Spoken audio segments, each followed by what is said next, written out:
All right, everyone, here we go from Doucette Field on the campus of John Ryan Elementary School in Tewksbury, Massachusetts. We welcome you to tonight's coverage of MIAA playoff football, and tonight it's the Elite Eight as the 13-seeded Somerset Berkley Raiders get set to take on the 5-seeded Tewksbury Redmen. Thank you for joining us this evening alongside Grant Flood. I'm Keegan Hamblett. We're both on commentary. We're doing a live stream on My Broadcasting YouTube channel. We are on tape delay for Berkeley Community Access TV Channel 9, Somerset Access TV Channel 98, and our Blue Raider Studios YouTube channel on the campus of Somerset Berkley. For those of you who don't know, if you're in the Raider community, Grant Flood helped film a couple of our playoff games last year. You were there for the basketball Sweet 16, the basketball Final Four at UMass Boston. Welcome to the show. How's it going, Grant? Well, thank you so much, Keegan. I had a blast covering some playoff basketball last spring, and now I have the opportunity to call the round of 8 high school football with you tonight. Very excited. Well, we got a great game on hand. Let's recap how the Sweet 16 went for both teams last week. Somerset Berkley narrowly escaped the 4th seed in Malden Catholic Lancers last week, winning 12-6. Two heroes in that game, Grant. Brendan McDonald, Finn Bjork making big plays down the stretch. And Brendan McDonald is going to be the starting quarterback for this Raiders team, and he has looked very impressive, improving in each game this season. Also, first-year starter, we should note, for Brendan McDonald, taking over for former quarterback Derek Balico, who's now at Fitchburg State, and Dean College actually played them earlier this year. For the Tewksbury side, they easily won their contest against the 12th-seeded Westwood Wolverines with a final score of 37-7. And if you had to pick a player of the game in that one, I think we're going to go with Ben Christopher. One heck of a performance, Grant. Absolutely. Christopher was very impressive. He was able to get 2 touchdowns, 2 picks, and he batted down a 4th down pass. He has been impressive on the defensive side of the ball. And those stats you just mentioned, that was only in the first quarter and then first 2 minutes of the second quarter alone. And the first play of scrimmage, 50-yard pick 6. He has been very impressive, and you're going to want to look man-to-man coverage against him tonight. Well, both of these teams were in the Elite Eight last year. Similar stretch. Somerset Berkley was on the road. Tewksbury was at home. Somerset Berkley lost at Doucette, the number 1 seed. They ended up winning the whole thing last year, 31-0. Tewksbury beat number 12 Burlington 28-21. That was a back-and-forth affair. Here come the captains onto the field for both sides. The captains for Somerset Berkley, Shane Delaney, Finn Bjork, who's wearing number 22 tonight, Hayden Teasdale, and Brenda McDonald. For the Tewksbury side, we got Vincent Ciancio. We also got Manny Mangata, Anthony Montero, and Joe Barletta. A good group of guys out there ready for this coin toss. And we're about ready to get set. We're going to take a short break on our live stream. We'll have the anthem play out, and then once we're back, game time, Somerset Berkley and Tewksbury. Don't go anywhere. We'll be back in a few minutes.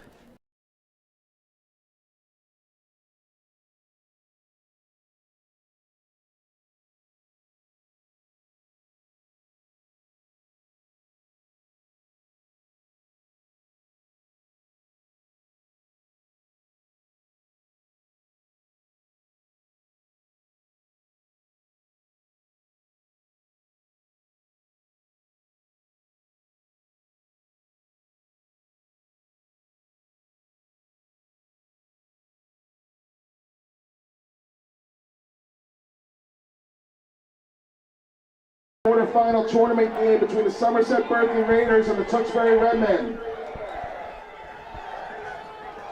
Participating student athletes, coaches, and contest officials have worked diligently to prepare for today's competition. Please show your appreciation by demonstrating good sportsmanship and respect for all in attendance. Ensure that your behaviors reflect the values that should be identified with these student athletes.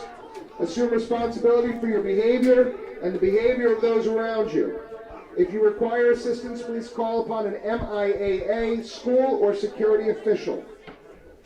Our great nation has persevered through the leadership and sacrifices of men and women who have served or are currently serving in our armed forces. We invite both veterans and current military personnel to stand.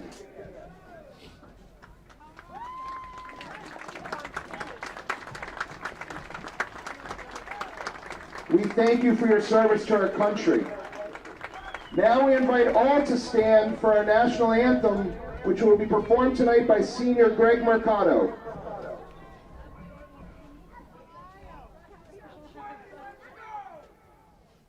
Oh, say, can you see by the dawn's early light what so proudly we hailed at the twilight's last gleaming, whose broad stripes and bright stars through the perilous fight o'er the ramparts we watched were so gallantly streaming, and the rockets' red glare, the bombs bursting in air, gave proof through the night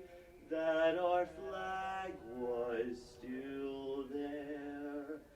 Oh, say does that star-spangled banner yet wave o'er the land of the free and the home of the brave.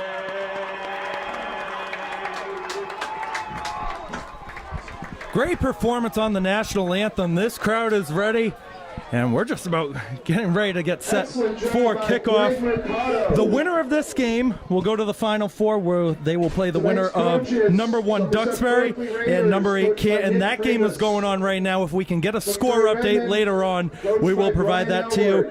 If there's no, excuse me, if whoever loses this game, their next game is going to be on Thanksgiving. Somerset Berkley is at Central, located in Rhode Island. Tewksbury will host Wilmington. So at least one more game for both sides, no matter the outcome of this one. And it's always good to show the spirit of your school playing those Thanksgiving rivalry games, Keegan. And it's also a newer matchup for Somerset Berkley. Started last year with Central. Great contest, 26-20, and it's going to Rhode Island this year. But that will be then. Tewksbury won the toss. They have elected to defer, which means Somerset Berkley's getting the ball first. Brian's ready. Grant's ready. I'm ready. Let's play some football. Mason Veets, the senior, out there to kick it off for the Redmen. And this Elite 8 game is underway. It is going to be a short kick. Doherty's going to let it go. It's going to be handled at about the 15-yard line. And a good return there from Finn Crook. Yeah, some of the fans wanted a flag right in front, but he'll bring out the Somerset Berkley offense led by senior quarterback Brendan McDonald, and we did talk about him, first-year starter. How about he scored both those Raiders touchdowns, quarterback keepers, both on a 4th and goal. Got to be careful for McDonald. He's been improving on his arm strength all year, and he's been improving on his speed as well, as you mentioned, Keegan, with the 2 rushing touchdowns last week. 18-yard return for Finn Crook will set up a 1st and 10 for Somerset Berkley at their own 33-yard line. Crook and Bjork lined up as the running backs, the same formation that we've seen so many times during this Coach Freitas era. Finn Crook will get the motion. McDonald is going to keep it himself. McDonald trying to push forward. It looks like he got past the 35. That is our second whistle. It's time to meet the head coaches on both teams. Nick Freitas for Somerset Berkley in his 16th season, 110-57 career record. Works at Somerset Berkley as a history and contemporary issues teacher, the all-time wins leader for the Raider football program. Brian Aylward in his 27th season with the Redmen, 195, 111, and 1 career record. He's a Brown University grad, class of 91, political science and organizational business and management. State champion in 2013, state finalist in 2011, and he currently works in the humanities department. So we got 2 people who are good teachers and good coaches on the field. It is a 2nd down and about 6. That is a handoff to Finn Bjork up the middle, trying to push ahead to about the 40-yard line. It's going to set up a 3rd down and 3. Finn Bjork, a multi-sport athlete at Somerset Berkley, as you would know, member of the Raiders basketball team. Bjork, very impressive as well. He is typically used as a tight end and a defensive end, but using him there on the rush early, trying to keep the Redmen on their toes. 3rd and 3 coming up. You mentioned that defensive side for Bjork. Had those game-saving 3rd down and 4th down sacks last week at Malden Catholic. Let's see if he provides anything here on a 3rd down and 3 from the Raider 40-yard line. Crook is going to get the motion. McDonald will roll right. He's going to throw it to Finn Bjork, who's got a 1st down, lunging forward to the 45-yard line. And it looks like Johnny Sullivan, the junior, in on the tackle. And there's Bjork being able to play multiple positions on this offense. That time they put him in the running back formation, and he quickly makes the catch for the 1st down. And that is a great start for Berkley, not going out on the first drive so quickly. And it is promising right away. This Tewksbury side has more points scored and fewer points allowed all season compared to the Raiders. 1st and 10 from the 45-yard line. Crook again on the left, Bjork on the right. Bjork this time going to get the motion. He'll cut right in front, but it is McDonald taking it over the Redmen logo at midfield. He's got a gain of 4. A whole wall led by Seamus McDonald, the senior guard. As a smart play by McDonald, able to get the QB keeper, run up the middle for about 4 yards there, putting them right near midfield. This has been a pretty good drive so far for the Somerset Berkley Raiders. You knew they were going to come out right away with the run game, Keegan, and that's exactly what they're doing, showing Newsbury, that they are not afraid to run the football. And that's been this Raiders side for really as long as Freitas has been here. It's been a heavy run game. Sometimes we see those rollouts on either side, though, for McDonald. 2nd down and 6 from the Raider 49-yard line is a handoff to Finn Crook, who gives it to Finn Bjork. Bjork pushing ahead to the Redmen 45-yard line. And it looks like McDonald and Cam Gwedner in on the stop. It seems like Tewksbury's defense is really going to need to strengthen up on that run defense. And again, as we mentioned, Berkley was going to come out running, but these in high school football, especially, Keegan, you have different types of handoffs than you would normally see in the college or professional level. So as a defensive coordinator, you got to prepare for the trick plays. Absolutely. They've seen the film. They've seen our film, too. We'll see if it catches on later in this game. 8:20 to go, first quarter, 0-0 in this Elite 8 game between Somerset Berkley and Tewksbury. Finn Crook will push it up the middle, and he's got a gain of another 4 yards. The run game for Somerset Berkley, as you mentioned, Grant, looking very strong in the opening 4 minutes. There's Crook taking it to the right side there. Just trying to follow the blockers in front, and that is exactly what they are doing. Somerset Berkley right now chunking away on this drive, and that is especially a good way to eat up time on the clock. And they did that last week against Malden Catholic. Both those touchdown drives took over 10 minutes, almost a full quarter's length. Chewed away about half of the game. From the Redmen 41-yard line, it's a 2nd down and 6. McDonald is going to hand it off again to Finn Bjork, the 6'5" senior pushing ahead.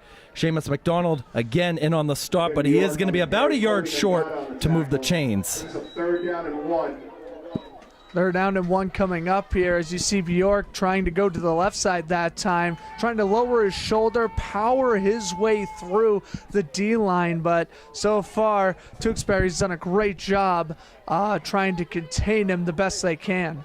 85 viewers watching on the live stream right now. We do thank you for tuning in. We'll get to some of your comments in just a second. 3rd down and 1 from the 36-yard line. That went to Bjork. He's got a 1st down. He's trying to cut on the right side. He's got it, though. Gain of 2. That'll move the chains. And McDonald seemed like he was a little hesitant on the handoff there, but Bjork able to use his awareness, quickly pick up the carry, and able to muster about 3 yards for the 1st down, now inside the Tewksbury 35. I thought there was going to be a direct snap to Drew Dion, number 42 in the white jersey down there. Guess not, though. As we mentioned, some of the comments we're going to look over. Hey, Sam Smith tuning in. Here we go. Shout out, Sam. Your roommate at our college, Dean College in Franklin, that is. Anthony Matos, another freshman at Dean College, also tuning in. So Support coming in from all the way around Massachusetts. 1st and 10 from the 34, and we got a flag thrown, and it's going to be a false start against Somerset Berkley. We'll back the ball up 5 yards. False start on the Raiders. Well, it took a while for that first flag of the game to come in. It does go against the Raiders, though. Yeah, first flag of the game, and when you average about 4 yards a carry so far, that extra 5 yards lost, it's going to mean a lot, especially in high school where you can't always rely on a potential long field goal attempt.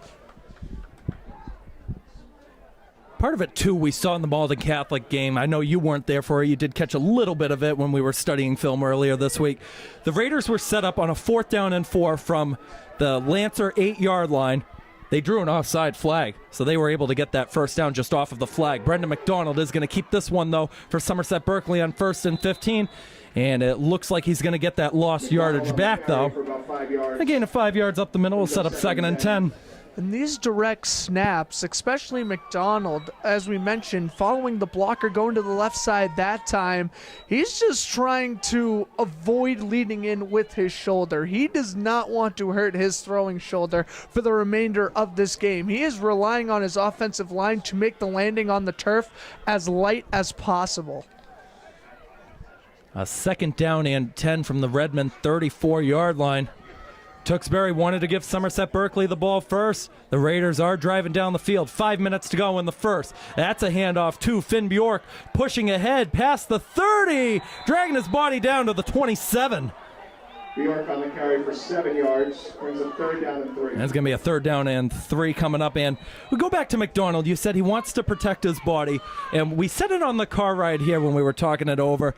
It's not really a shotgun formation that he's in. That's usually about 5 or 6 yards behind the center. He's about maybe 2-3 yards behind the center. It's not underneath, so I guess that's just a different tactic that either him or Coach Freitas likes to do. Absolutely. As you see on the setup, he stands about 2-3 yards behind the center with a running back both to the left and right, potentially making the communication at the line of scrimmage much easier. This time it's Liam Meehan lined up as the left back. He'll receive the handoff. Liam Meehan trying to push ahead. I don't think he got there. Might have been a gain of 1, and that's going to set up an interesting 4th down and 2. Brings up a big 4th down. Now we have seen some questionable 4th down calls from Coach Freitas. We've seen the QB sneak. We've seen an attempt to try and draw the team off sides. What do you draw up here, Grant? I think you got to do a fake inside toss to the running back and throw to the tight end. Got to get behind the sticks here for the first down, regardless of what you call. Against Duxbury in the Elite 8 last year, they had a failed 4th down, and it completely turned the game upside down. 4th down and 2. McDonald kept it himself. He's bursting ahead. He's got a first down out to the 22-yard line. What a call, gain of 4. And that is the risk you take going for it on 4th and 2. McDonald keeps it himself, goes up the left side there, picking up the first down. And that is going to now make this a 9-minute drive for Somerset Berkley. Not afraid to bleed that clock, as we've been mentioning, Keegan. The 6-foot senior getting it done again. That was a similar play call to what the 4th and goal was on the first Raider touchdown last week. It was a fake handoff to Bjork, and McDonald just kept it up the middle. 4-yard gain out to the 22-yard line. 1st and 10 for Somerset Berkley with 2:50 to go in the opening quarter. Liam Meehan going to get a motion on the right side. McDonald is going to keep this one, though. You got a wall of 3 or 4 Redmen in there to make the stop. Looks like the leader in there, the senior captain, Joe Barletta. Barletta plays as an offensive guard and as a defensive end. I think they're going to mark it officially as a gain of 3. It'll set up 2nd down and 7. We get some more comments coming in. Coastal Carolina, let's go Tewksbury. And I think we expected that. We would have kind of a neutral feel on the live stream. Of course, being a grad of Somerset Berkley, my heart has to be with them. But interesting game nonetheless. 2nd down and 7. That's another double handoff. Finn Bjork pushing up the middle. He is out to about the 12-yard line. They're going to motion another first down. It's a gain of 8. Bjork 9 yards on the play. 1st and 10 at the 11. Bjork going to power his way for 9 yards on the double handoff. It's about the 2nd or 3rd time we've seen them do that on this drive. And now Berkeley has just been dominating the ground game. They are afraid to throw right now, I think, a little bit. But you also have to look at the ground game has been so dominant, you don't want to change up your game plan as well. Hey, if it ain't broke, don't fix it, right? 1st and 10 from the Redmen 11. A minute and a half to go in the opening quarter. Oh, bad snap. McDonald picks it up. Now going to run for his life. Still on his feet, and he'll be tackled down at about the 14-yard line. Not the worst thing that could have happened, but it is a loss of 3 on the play. Loss of 3. McDonald dropped the snap. It looked like it was a quick snap right away, and McDonald does the smart thing just by picking it up and will take the loss of downs and fight another day instead of course, committing the turnover and giving Tewksbury a massive momentum swing. The center out there for Somerset Berkley tonight is the junior Jaden Medeiros, also a member of the Somerset Berkley wrestling team that co-ops with Durfee. That'll be starting up in a few weeks. 2nd down and 13. Meehan will get the motion. McDonald going to fake it to him. Has a couple open receivers, lofting one into the end zone. Touchdown, Raiders! The Raiders strike first on the road. It's Keegan DeSantos. Somerset Berkley, touchdown by number 8, Keegan DeSantos. And that is the tight end, Keegan DeSantos, 6'2", 200 pounds. Able to run kind of a tight end attack. He's able to get behind the secondary and make the grab for the touchdown. And right when I was talking about Somerset Berkley, if it ain't broke, don't fix it. They go into the bag of tricks, throw out a passing play, and it pays dividends. Brody Phillips to hold it down for DeSantos' extra point. It is up and good. That drive took over 11 minutes. It pays off for the Raiders, though. They lead 7-0 with 34 seconds to go in this opening quarter, and that's what you want. You want to have that lead on the road. You want the momentum to favor your side early on in the game. Absolutely. Needing up over 11 minutes of possession time will certainly help with that. They pretty much ran the ball entirely straight from the 40 to the 15-yard line. They were just running, pounding on the ground, giving it to Bjork, giving it to McDonald. But then when you get into a red zone scenario, you can throw the ball and make a very manageable throw, for your quarterback. And that is exactly what McDonald did. Takes the snap, rolls out to the left, and is able to float one over to the tight end for 6. Well, we saw what the Somerset Berkley offense could do. It's going to be up to now what Vincent Ciancio and the Redmen offense can do now as Keegan DeSantos getting ready to kick this ball off. He was actually a soccer player throughout middle school, and hey, when you got the strong leg, might as well be put in as a kicker. Hey, Pat McAfee played. Yeah. He played soccer right. all throughout high school, and he ended up being one of the NFL's all-time great punters. It's amazing how much soccer can help you build in kicking field goals or punting footballs. And it looks like everybody's set. You got Sean Callahan and Ben Christopher, 2 dangerous return men out there for Tewksbury. Let's see if it reaches all the way down, though. That is a good kick by DeSantos. It's going to be fielded at about the 13-yard line.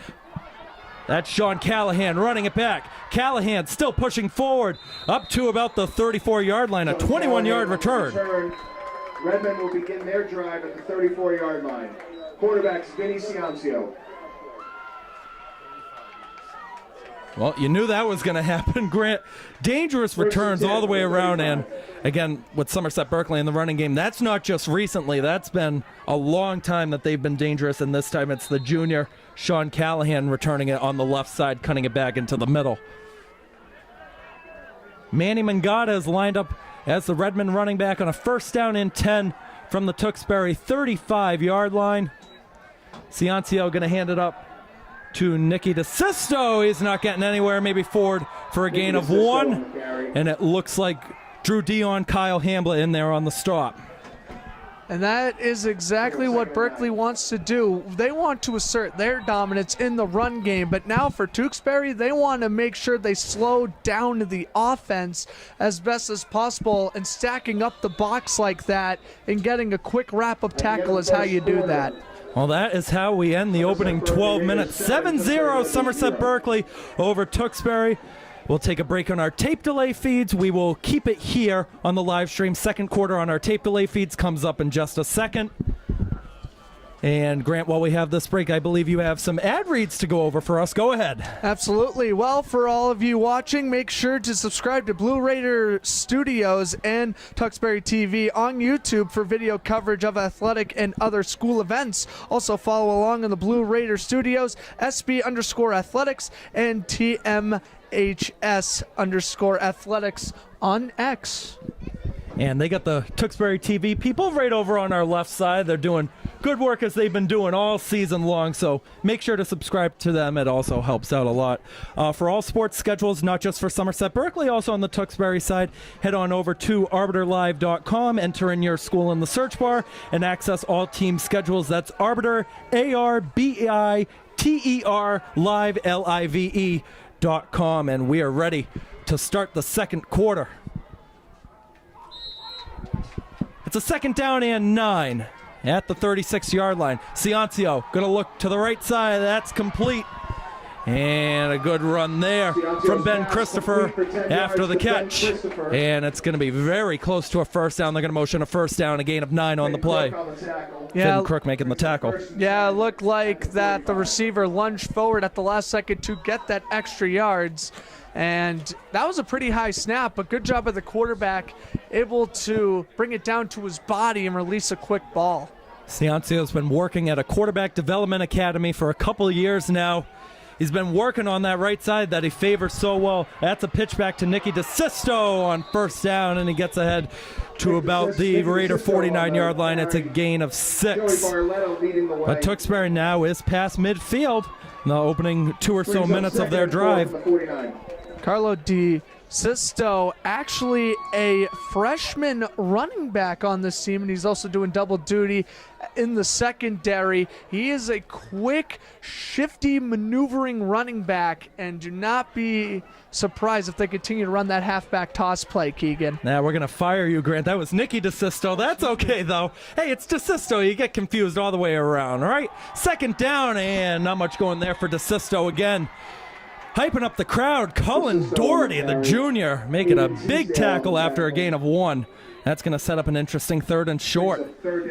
Also checking out our comments. And Mollicone, shout out Miss Mollicone. Woohoo, go Raiders. Also Palm of Granite. What a great username. Go Raiders from Palm of Granite. And I think that means pomegranate, right?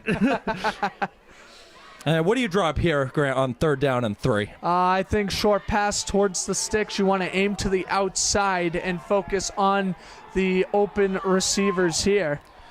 You got a one-on-one matchup on the right side. They elect to hand the ball off, though. That is Manny Mangata, the Redmen captain, up to about the 43-yard line. It's a gain of 5. They'll move the chains for another first down. And that was a nice run up the middle. Needed 3, got 5. And again, great job by Tewksbury offensive line out in front.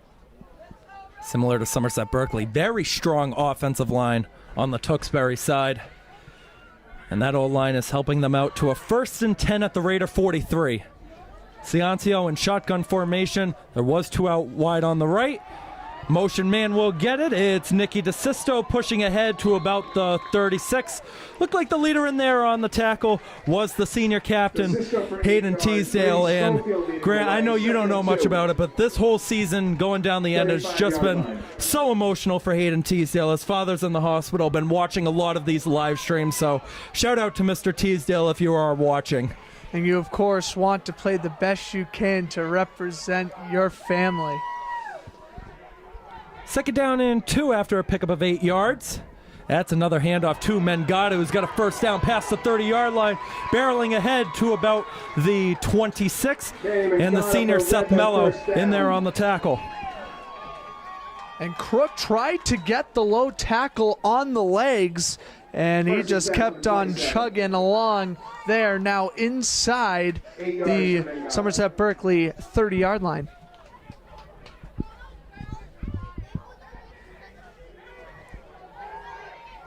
Oh, a big shift. How about that? Ball marked at the 27, 1st and 10. Let's see what they draw up here. Another handoff to Mangata. Mangata pushing ahead. Bjork couldn't get the tackle. He's still on his feet inside the 10 and down to about the 9. 18-yard run. Down to the 9-yard line. That was just patient running from Mangata. He was the tailback in that scenario. They brought a lot of players blocking to the right side, and that is exactly where he ran. And already Mangada's been bouncing off a couple of Somerset Berkley tackles. Yeah, it looked like Bjork was going to have the edge on it. He's the biggest guy out there, 6'5". Just couldn't get it. 18-yard run for Manny Mangada. Sets up a 1st and goal at the 9-yard line. They're going to feed it to him again. Mangada up the middle. He is in. Touchdown, Tewksbury. 9 yards out for Manny Mangada. Run right up the gut. That was Mangada's drive. He had a couple of big runs on that one, and none further than the 9-yard rushing touchdown to cap that drive off. Mark it down, a 4-minute, 33-second drive for the Redmen touchdown out there to kick the extra point. Jackson Feudo. And they got Somerset Berkley to jump. And the extra point attempt was good. Now, let's see what this is going to set up, though, because now you can go for 2, try to go for the lead, and it looks like that's what they're going to do. Oh, you got to do right. You got to do better right there if you're Somerset Berkley. Just let them kick the extra point, no harm, no foul. However, if you do get this stop, you still have the lead, and you can get the ball back and continue to run the ball. Interesting play coming up. Mangada lined up as the running back. Another shift from the O-line. It resulted in an 18-yard gain the last time. Let's see if it helps out with the 2-point conversion this time. There's the snap. Ciancio hands it off to Mangada. Mangada trying to push ahead. Oh, I don't think he got there. It's no good. Somerset Berkley stays in front. Wow. And that's what I was talking about, Keegan. Well, now you have a scenario where if you make that goal line tackle, you still have the lead, and that is exactly what occurred right there. A little run to the right side, and Berkeley's defensive line was having none of it. And you know what? I still don't mind the play call. It was the right call. Give it to Mangada. He's had the hot hand. Just couldn't get it, though. Just couldn't get it. Couldn't power through everyone that time, but well, I'm sure now Mangada is going to have a dominant day today, and now Somerset Berkley knows they have to contain number 44. If there's any positive that's going to come out of it for right now, with Tewksbury being down, is they're going to get the ball to start the second half. Now, maybe you're just trying to get some of the momentum, and then you can just get the route going on later in the second half, but I know every team likes to have those points early on. Oh, of course, and especially when you're going to get the ball at the end of halftime, that's really massive. If you get the ball back, say, near the 2-minute warning, you can kind of prioritize what points do you want to go for towards the end of the half, and then build on that offensive scheming to begin the second half. Mason Vietz, the senior, back out there to kick it off for the Redmen. Same 2 in the back to return it. Finn Crook, Brendan McDonald. Far side, near side, respectively. Finn Crook going to return it. He handles it at about the 12. Fakes it to McDonald. Didn't fool anybody, though, but he's got a good space ahead of him. He is tackled down at the 28-yard line on a really good hit from Mario Simone. Oh, I saw the fake pitch coming right away. Berkeley made that pretty obvious. That was their intention, trying to flip it to McDonald and go to the outside. Instead, York keeps it inside and gets crushed at the 28. Still solid field position for Somerset Berkley. Hey, it's a 16-yard return, right? Everybody watching, we do thank you for spending your Friday night with us. I'm Keegan Hamblett, alongside on commentary, Grant Flood. Brian Moniz is the man that is running our camera tonight on 3 of our tape delay feeds and live on my broadcasting YouTube channel. Ball is marked at the Raider 28-yard line for a first down and 10. That is going to be a handoff on the right side. Liam Meehan spinning his way out to about the 33-yard line. It is a gain of 5. Raiders fans, for a full recap on all Somerset Berkley sporting events, make sure to check out and subscribe to the Somerset Senate on Facebook for George Austin's articles on the Raiders sports teams. And George Austin is in the building tonight supporting his Raiders team. I like to say he's the hardest working man in Somerset. Worked for the Spectator for a long time, and after he lost his job, the community came together to help him out. Now writes articles on really everything government, sports, local events for the Somerset Sentinel. Second down and 5. It's a handoff to Finn Bjork trying to push ahead on the left side. He gets forward for a gain of about 3 or 4. It's going to set up a 3rd and short, and it looks like the tackle was made. I couldn't see who it was in there. It might have been Ethan Martins. We'll go with Ethan Martins on the tackle. A couple other comments coming in. Rose Flood. I think you know Rose Flood. You guys sound real good. Shout out to Mrs. Flood. And there's a lot of love in there for Coach Mark Polson from Jason Callahan and somebody else. I'm not even going to try to read that username. 3rd and short. We haven't seen many QB keepers yet. We'll see if it happens here. McDonald's lined up as if he's going to sneak this ball. Not going to this time, though. Finn Bjork pushing ahead. Looks like he's got a 1st down. He's still barreling forward. 3 or 4 Redmen in there to make the stop. The leader in there, Seamus McDonald. Well, that's what I was going to draw up there. Bjork is your biggest runner, 6'4", 235. You want to make sure you just give him the rock on those 3rd and short situations. Not only do you get a 1st down and fresh set of downs, now you can continue to bleed this clock. And realistically, with Berkeley's strong rushing attack, every 1st down can chew off about 2 minutes off the clock. Does go down as a gain of 4 on the play. Ball marked at the 41-yard line. 1st and 10 for the Raiders. Meehan Bjork as the running backs. It's a fake to Meehan. Has an open DeSantos. McDonald launching down the field. It's complete to DeSantos. DeSantos pushing ahead to the 30-yard line. That's a gain of 29 on the play. And that's the 2nd time we have now seen McDonald roll out to his left side and throw to a wide open DeSantos. The tight end has done the majority of the catching tonight so far for Somerset Berkley. Again, able to get open on that tight end attack, kind of streaking down the middle, and McDonald's able to get a very nice completion straight to the 30. Now, sometimes what is hesitant about McDonald's throwing is he lofts it up sometimes, but there was no defender within 5-10 yards of DeSantos. McDonald this time is going to keep it himself, pushing the pile forward. Look at the help there from Drew Dion. And he's going to get wrapped up eventually after a gain of about 4. Kind of looked like an own man tackle from Liam Meehan that time. That's okay, though. It's a gain of 4. You earned it. It's a gain of 4, pushing the pile. It's almost like a rugby scrum if you think about it. I knew you'd get a laugh out of that one, Keegan. It's almost like a rugby scrum. Just heave the quarterback forward. Make sure your linemen are powerful enough to push him for those extra 2 yards, 3 yards. Let the linemen take control of it. They're going to protect their quarterback and keep him safe in a situation like that. And if your own man tackles you down, you know what? You'll take it. You didn't fumble the ball after everybody on Tewksbury was trying to get to you. 2nd down and about a long 5. That's a double handoff up the middle. It was Bjork who gave it to Meehan, who's not going anywhere. Yeah, Meehan directly got the handoff, and right there was when the offensive line for Somerset Berkley broke, and Tewksbury was able to get a very quick tackle, 3rd and 6. You get nothing on that play, Keegan. Now I think you got to go back to throwing. We'll see what happens here. If there's any good that's going to come out of it, and you could say it for both sides still have 3 timeouts. If you get the 1st down or if you make a stop, you can use a timeout, save the clock. The ball is marked at the 25-yard line. You can hear the nervous anticipation from the Redmen fans right on the right side of us. They want to stop. They want to get a turnover on downs. McDonald fakes the handoff. We'll take it up the middle. McDonald pushing to the right side. He's past the 10. McDonald has a lane. He is out of bounds at about the 2. McDonald for a 1st down. What a keeper by McDonald, straight out of shotgun formation. He just books it to the right side there, gets pushed out of bounds at the 2. Very quick run. Man, he really picked up his speed at around the 20-yard line there, Keegan. My goodness, 1st and goal to go for the Raiders. Got 4 chances now to get that ball 2 yards forward. And for any Raiders fans out there, you hope what doesn't happen is what happened in the Apponequet game. You had a 1st and goal at the 1.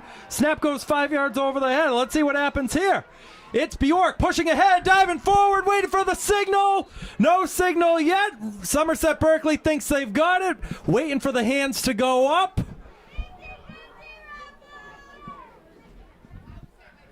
And it's short. Oh my goodness, have you ever thought about using the measuring stick there? It's going to be 2nd and goal from the 1. And it looked like Bjork did not get in either. Redmen will call their first timeout of the game. And well, now, Keegan, we mentioned timeouts are being called.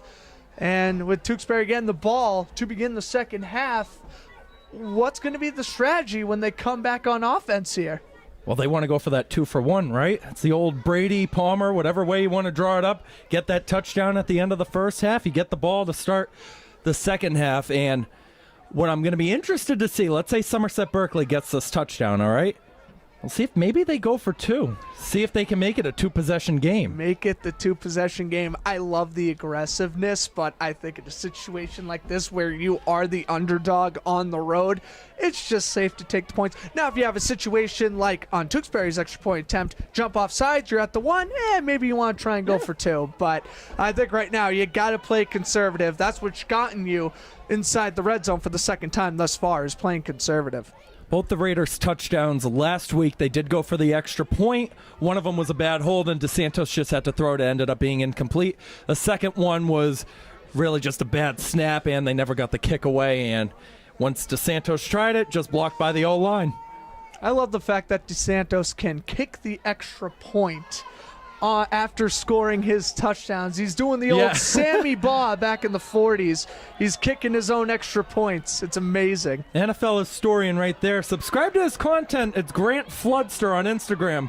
Grant, Grant, Floodster, Floodster. Got good content on there, Grant, and everybody in the crowd and watching should see. 2nd and goal from about the half-yard line. McDonald just going to try to push it ahead. Waited for the signal again. Touchdown, Raiders! They gave it to him. It's 13-6. It looked like McDonald got slammed shut right at the goal line. Referees are going to give him forward progress for the score.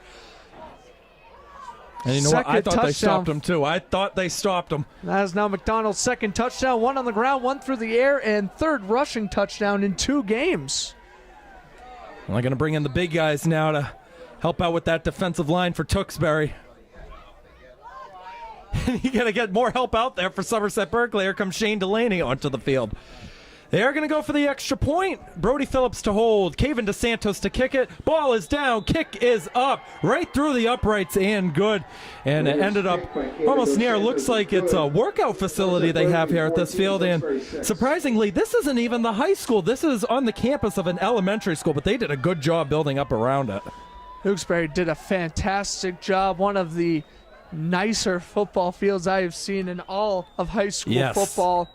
They have the facilities just outside the football field. And a lot of fields around the country, you'll notice there's typically a track for cross country and whatnot on the outside. You don't get that on this field. It is all grass, so the stands are pushed back. And so far, a great atmosphere here in Tewksbury. 133 viewers watching out there right now. Again, shout out to every one of you. And we've hit the 200 subscriber mark, so thank you everybody listening. And some more comments. Robert Flood, let's go Raiders. Lisa, let's go Raiders. And Ashley Souza watching all the way from Florida.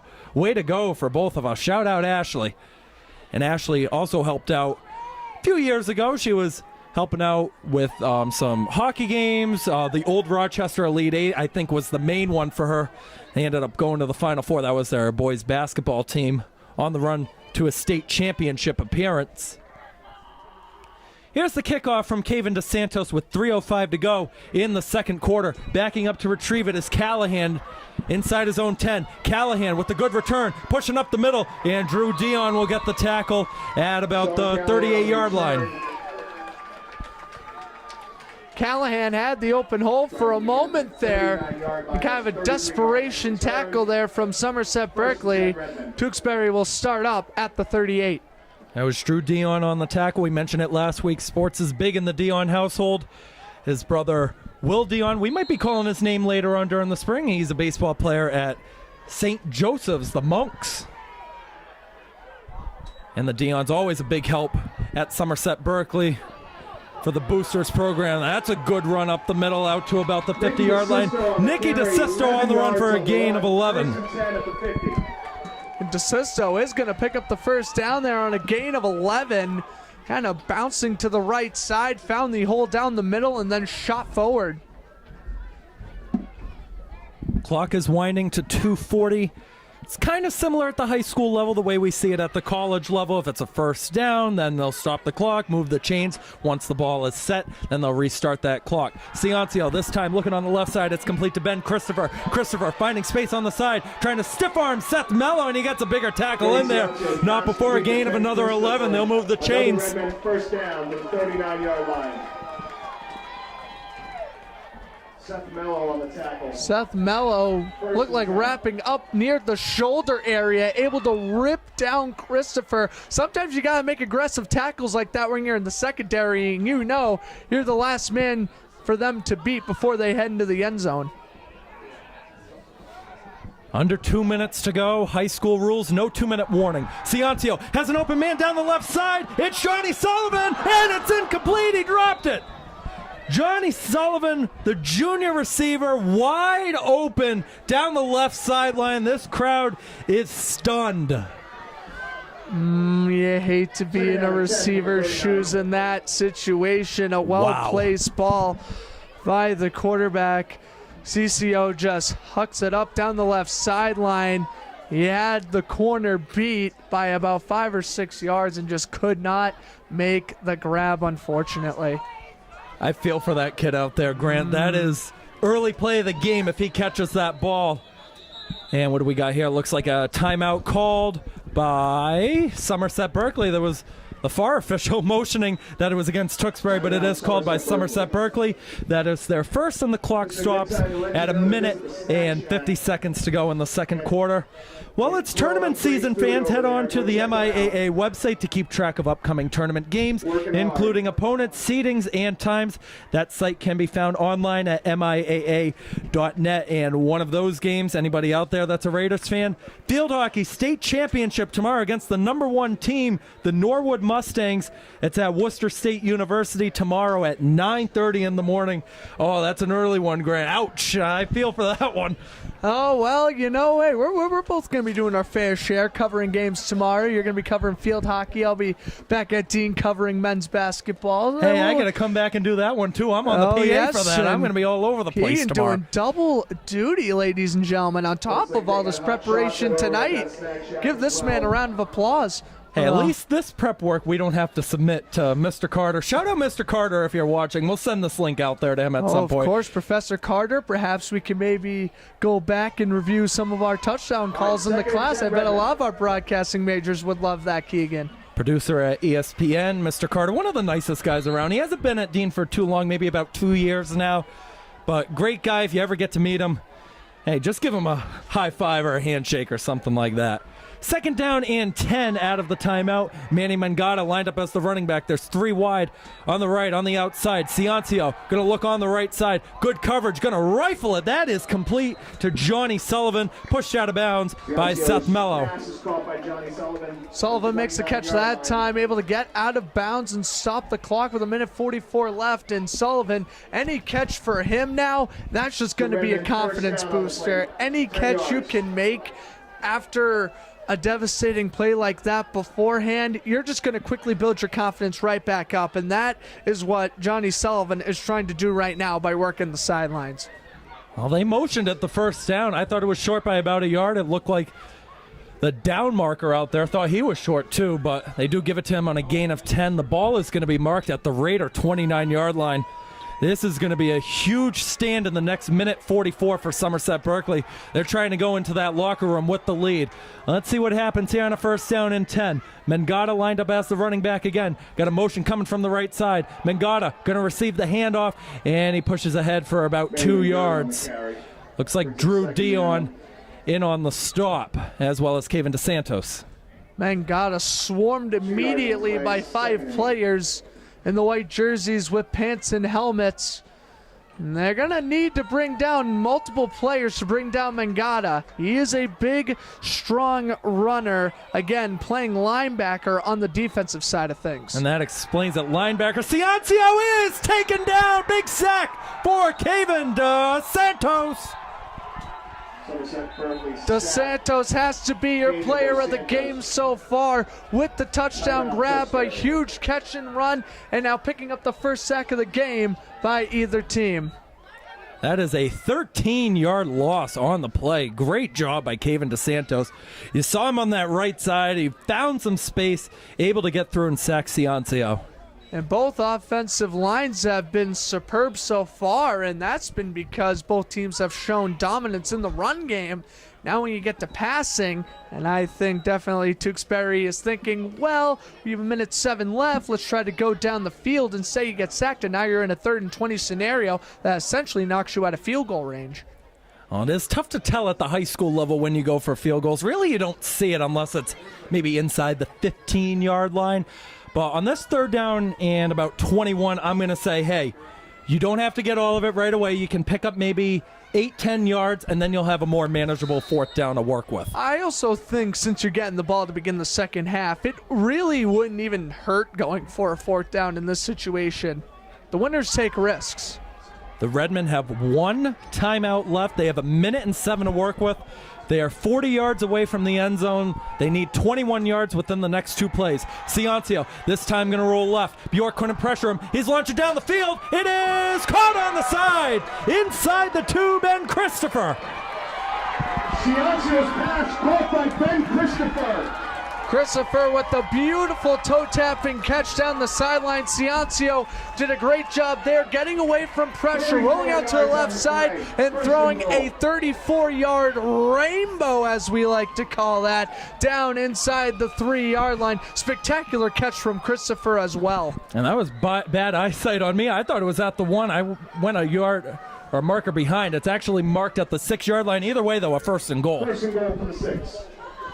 Still a tremendous play, and definitely the momentum shifter that the Redmen needed. And we got a timeout called by Somerset Berkley. That is their second. Freitas was running down that sideline trying to get that timeout in. 59 seconds to go in the second quarter. If you're watching on the live stream at halftime, you're just going to hear all natural sound. We'll toss it to the internal mic, and we'll take about a 15-20 minute break. Tape delay feeds, we're just going to cut right to the 3rd quarter.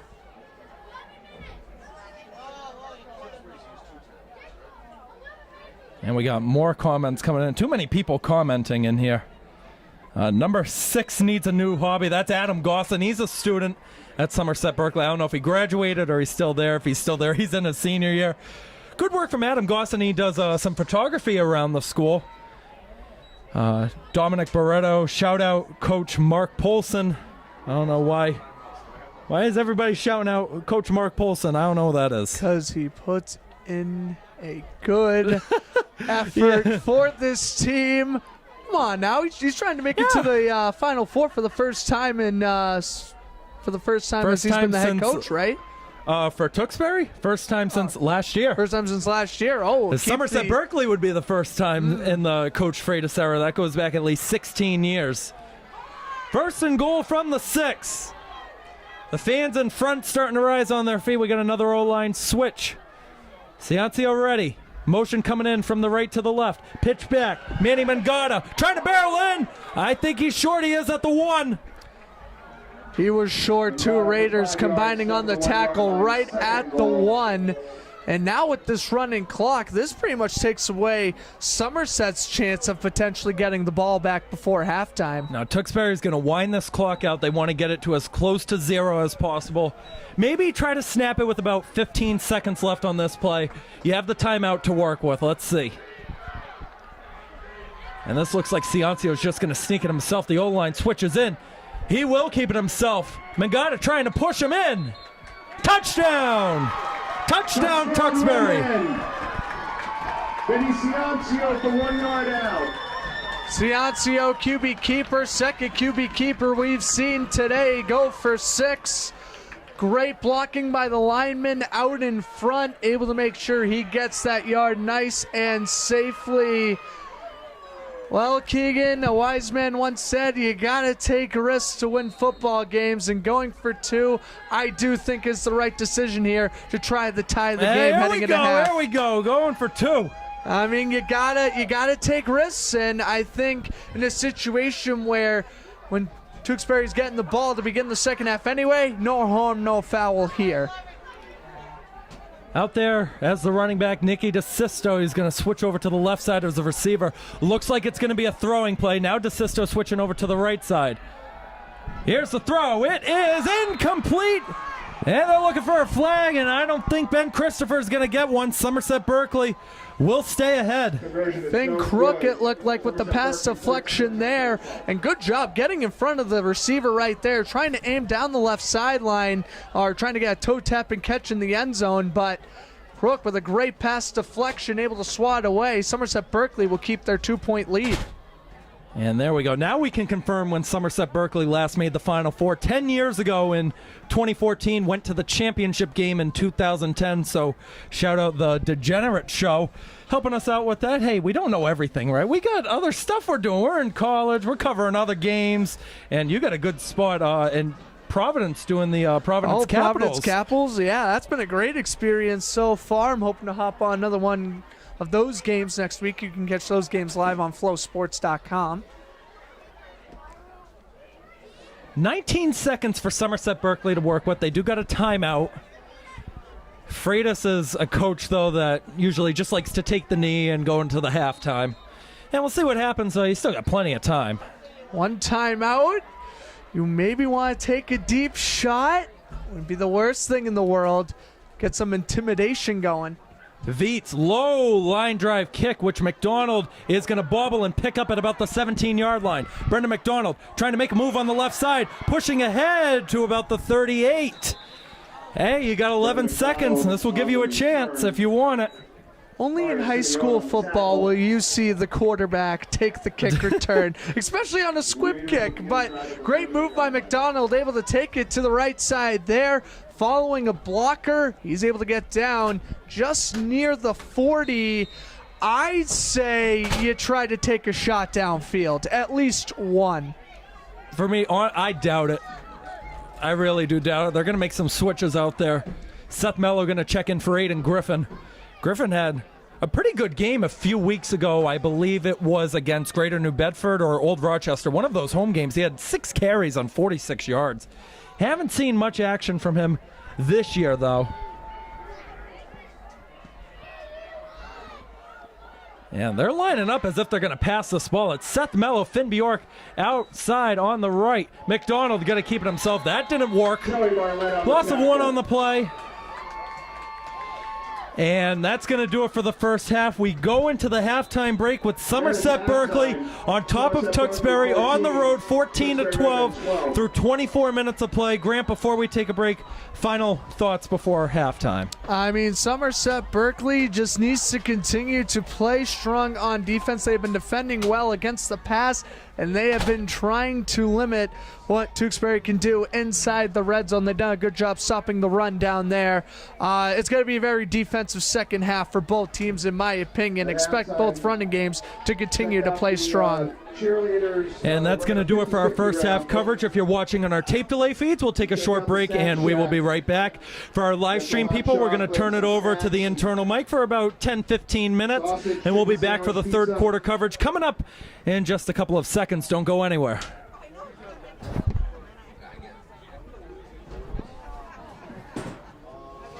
Can you switch that to the internal mic?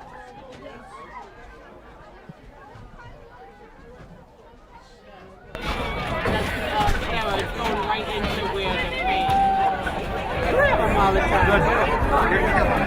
Good. They're bad. Mine was in my foot.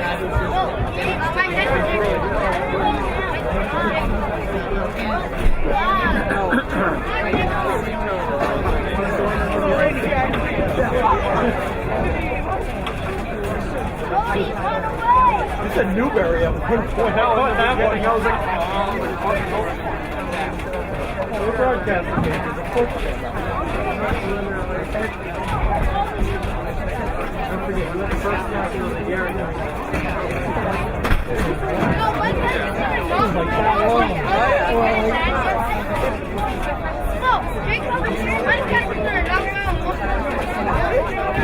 So deep.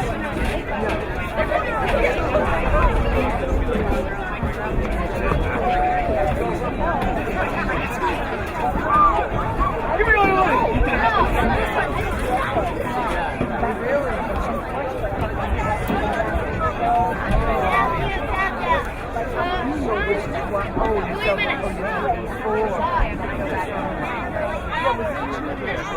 Notice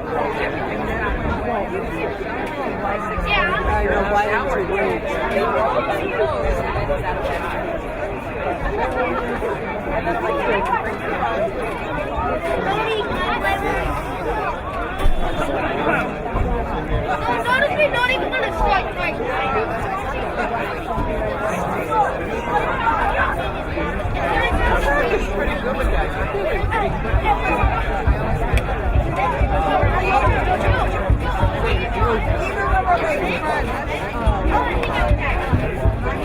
I'm like, oh, your ass. Oh, 2 minutes.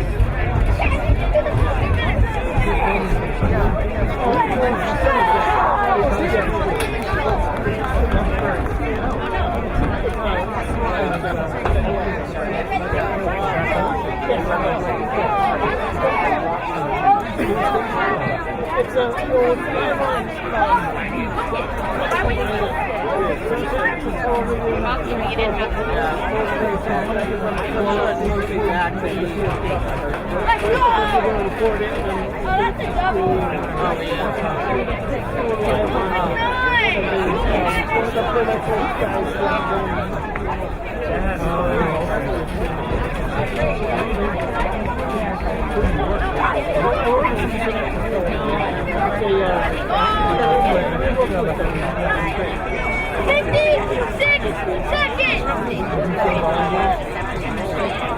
So yeah, it's not me to be on good team. 7 wins or something. 40 seconds! No, wait a minute.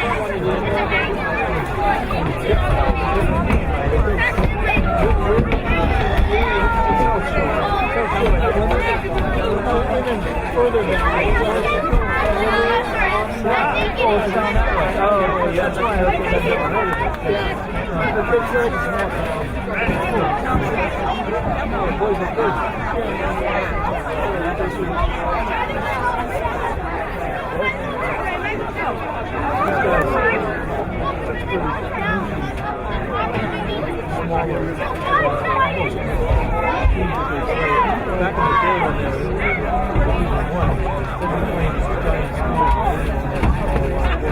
probably had the same thing back then. Yeah.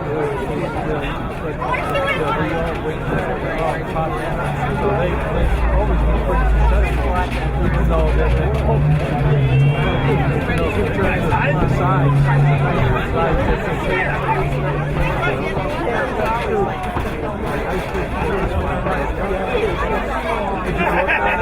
I grew up in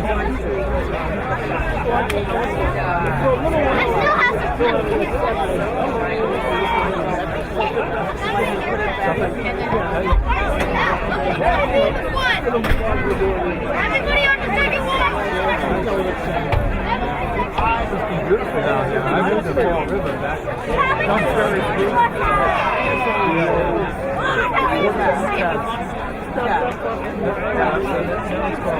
I'm going to watch your reaction. My day.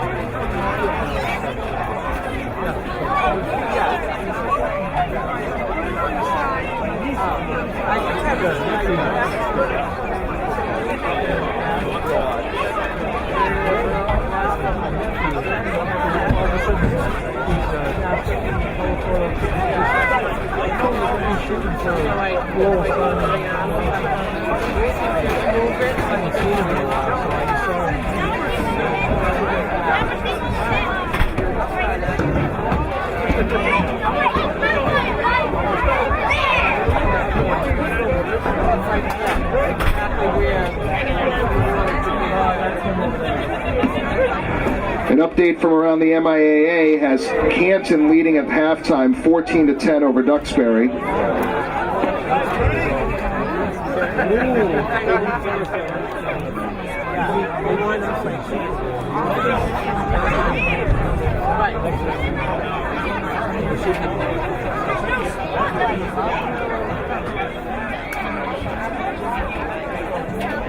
Well, that's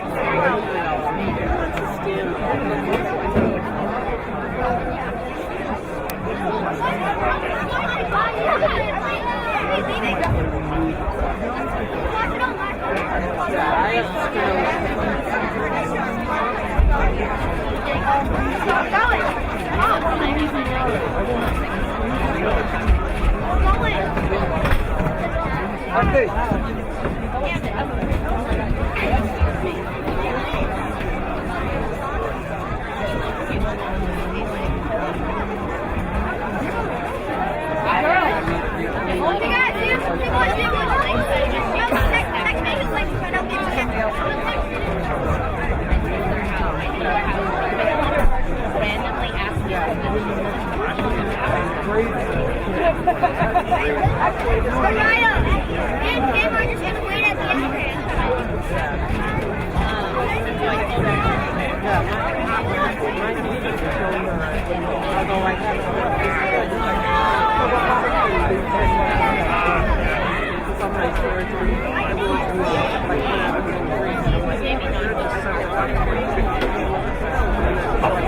course it's down there.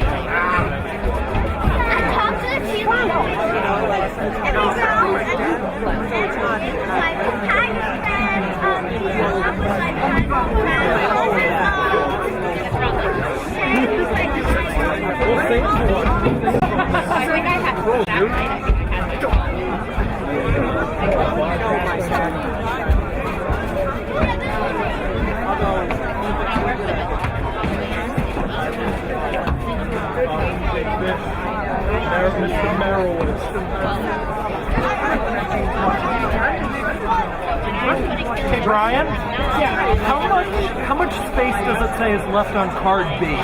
Just 59 minutes. All right, we should be able to manage. And it's 30 minutes on the 8A side. I would say for the third quarter, start it like as soon as they're lined up. Okay. Because I want to save as much space as possible. Okay. I'll do the same. I can do the same for that. Third and fourth.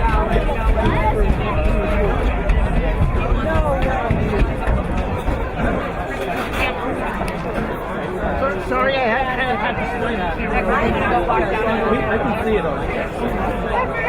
I'm just afraid of the waters. So you guys are the same team?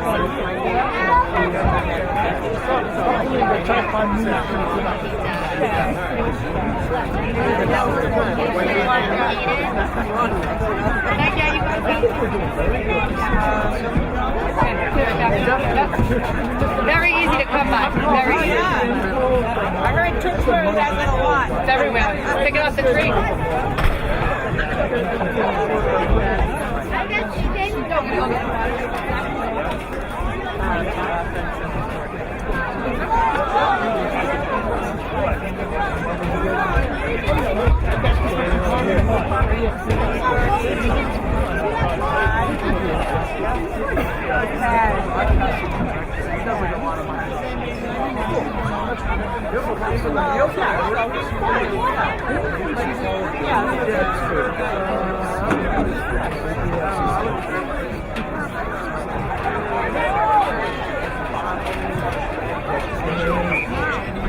And you still don't know who you're calling the kickoff. How you doing?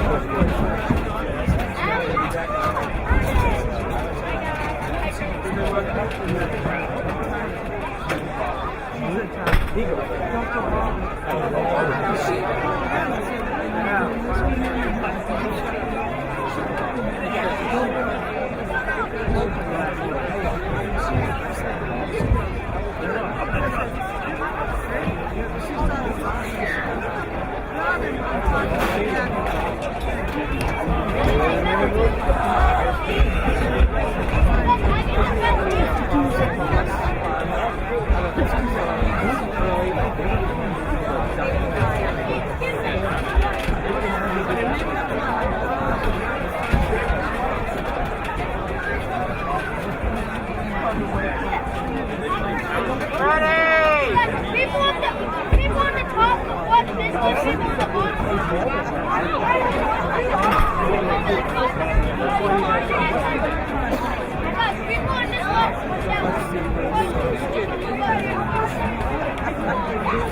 Hey Brian, Yeah. switch us over to the other mic. Other You don't mics? have to start the recording immediately.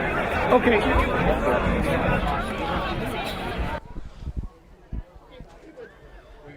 All right, everyone, we've got about 4 or 5 minutes until we're ready to start the second half. If you're watching on our YouTube live feed, we do thank you. I'm Keegan Hamblett, alongside Grant Flood, Brian Moniz, the man running our camera, not just for the live stream, but also our tape delay feeds, which is Berkeley Community Access TV Channel 9. Shout out Bill Hoy for the equipment for that. Somerset Access TV Channel 98, and the Blue Raider Studios YouTube channel, which is on the campus of Somerset Berkley. Shout out to Mrs. Peckham for that. She gets our edits in. If Brian doesn't do it, she also puts in the little graphics in there as well. You might have seen the comment. You might have heard it over the stadium if you're keeping scoreboard watch, because, again, the winner of this game is playing the winner of Tewksbury and Canton. Number 8 Canton, Grant, winning at Tewksbury, the state champion last year, 14-10 at the half. Very close game there in Tewksbury, but we will see what happens there. Wouldn't it be something if Somerset Berkley and Canton could win and both the Cinderella stories go to the Final Four? That would be awesome. And that's going to also fuel in. So people were commenting on here about Somerset Berkley, Malden Catholic, if that was a rivalry or not, because they played each other in the Final Four. We were both there for that Sweet 16 boys basketball game, Somerset Berkley and Canton. You got another new rivalry that could be pushing in. And Canton's a school that they're really good at everything. I think hockey, I would say, is probably their strong suit. They're always top 3 in Division II every single year. But it's another one of these schools that, hey, you keep playing them more and more down the road, could end up being a playoff rivalry.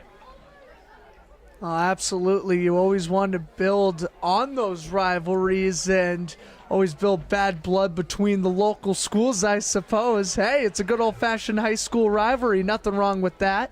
And Canton, like, you say you want to build bad blood between the schools. Canton's a nice school. Like, Not in that way, of course. Yeah, there's some schools out there that you could say they're quote-unquote schools in regards to the students and their behaviors. Like, I think Tewksbury is one of the nicer schools all the way around. They got a great crowd that shows up to every game. They're always supportive of their team. And this field that we said in the first quarter, I believe, it's off the high school campus. So you get people who maybe live around the high school. That's about 2 miles away. They're driving extra, walking extra to come here and support their Redmen side.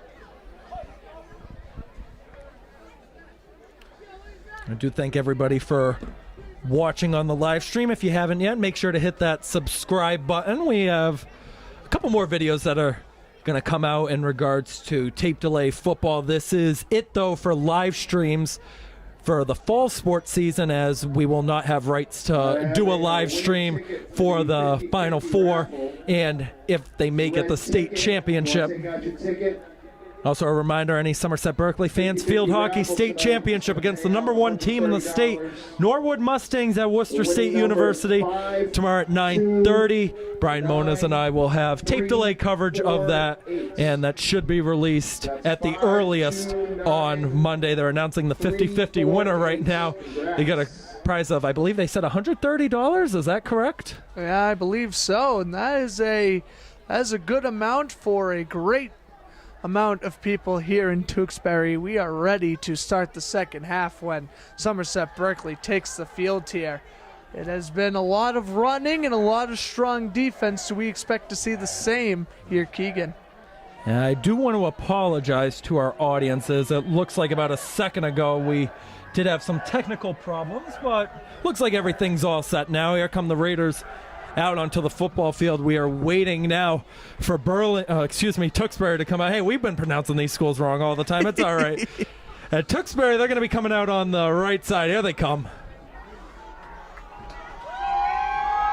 But you know what, Burlington, they're the same colors as Tewksbury. They're red, they're white, so, hey, it is easy to get confused. So we're about maybe a minute or two away from starting out this third quarter, and Tewksbury, they did defer for the opening coin toss, so they will receive the ball to start this third quarter. And we talked about what the positives have been, what's been working, but are there anything that maybe you would say, hey, this is something we got to work on, or something that, hey, you might want to avoid in the second half? I think you definitely want to avoid, if you're Somerset Berkley, I think you want to avoid getting in third and long situations, and obviously you would want to, but I think the run game has been working so well for the Raiders. You don't want to mess up any rhythms. They haven't allowed a sack all first half. Somerset Berkley will look to continue that here. Keegan DeSantos out there to kick it off. We'll check out a few more comments. Owen Andre, let's go Raiders. Owen graduated last year at Somerset Berkley. Another nice guy, one of the better people around. Jeff, shout out to Coach Fallon. We're going to find out before the end of this game who Coach Fallon is. Maybe a post-game interview. We'll find out. All right, somebody's season's going to be over in 24 minutes. Will Somerset Berkley continue their Cinderella run, or is Tewksbury going back to the Final Four for the second year in a row? We'll find out in a little bit. Second half underway. That kickoff was bobbled. And it was bobbled again a second time by Callahan. He picks it up and runs out to about the 25-yard line. Looks like Keegan DeSantos, the kicker, in on the tackle. DeSantos did get the tackle there. A huge, heavy hit right there. And squib kick, it got by the original returner, goes to the back man. He tries to return it, but hey, if you could get that return out to the player further back, the less yards you are likely giving up. Well, the return goes out to the 26-yard line. Not a bad starting field position. If you're familiar, touchbacks at the high school level, it goes out to the 20-yard line, so it's better than just letting the ball bounce into the end zone. Here we go. First down and 10 from the Redmen 26-yard line. That is going to be a handoff on the left side. Nicky DeSisto still pushing ahead for a gain of about 3 or 4 up to about the 30-yard line. And both teams obviously love the rushing attack. That is their go-to, but both teams have also been completing the deep passes, especially in that second quarter. We saw on both sides of the ball completing deep passes downfield. Maybe in a tight game, you want to incorporate a little bit of that faith in your quarterbacks. It was a gain of 3 officially on that last play. It'll set up a second down and 7. DeSisto back out there as the running back.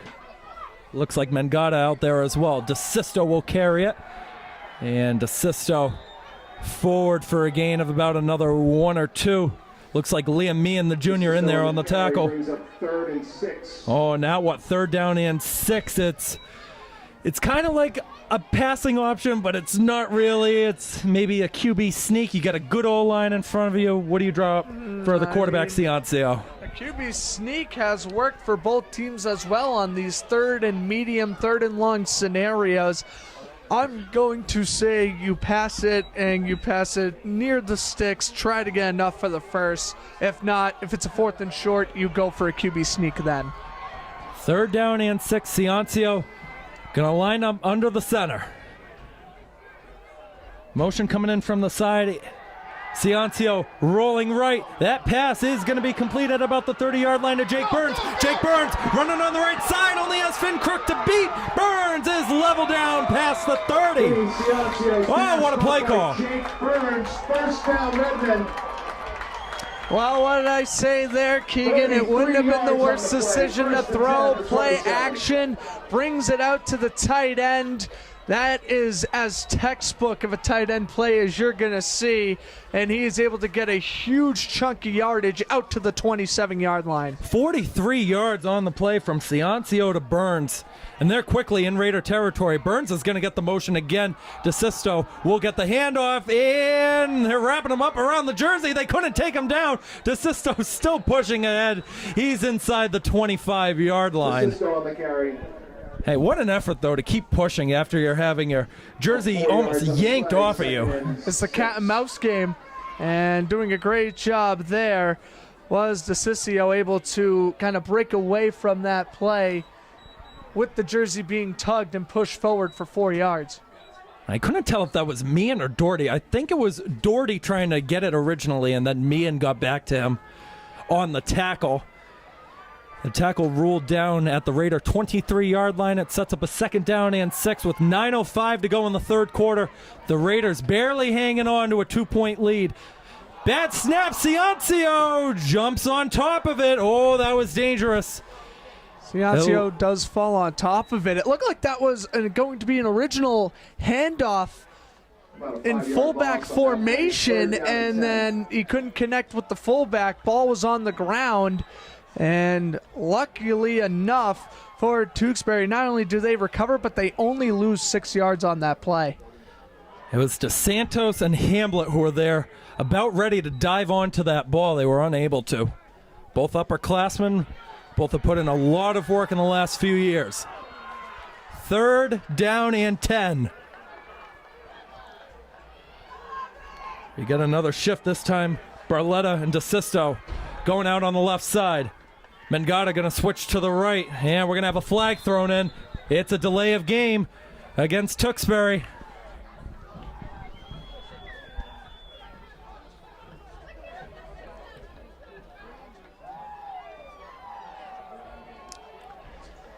And back that ball up 5 yards. It's going to be a 3rd down and 15.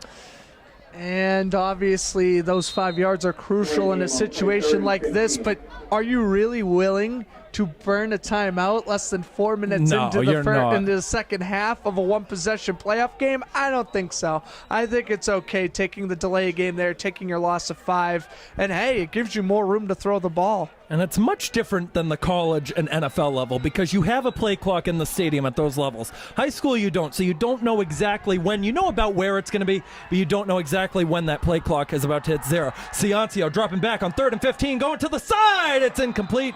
That looked like he was trying to find Ben Christopher. He was the closest guy to it. Johnny Sullivan also in the mix as well. It's going to bring up a 4th and long. Christopher streaking down the right side there and got the protection he needed to deliver that football. Looked like there may have been a little miscommunication near the end of the route, forcing the incompletion. It is 4th and 15 coming up for Tewksbury. You got nothing to lose. Very tough to make a punt from the 32 if you're inexperienced. Definitely not going to make a field goal from 49 yards out. They're going to go for it on 4th down and 15. Chant of defense coming from Raider Nation, who made the hour and 45-minute trip here. Ciancio ready.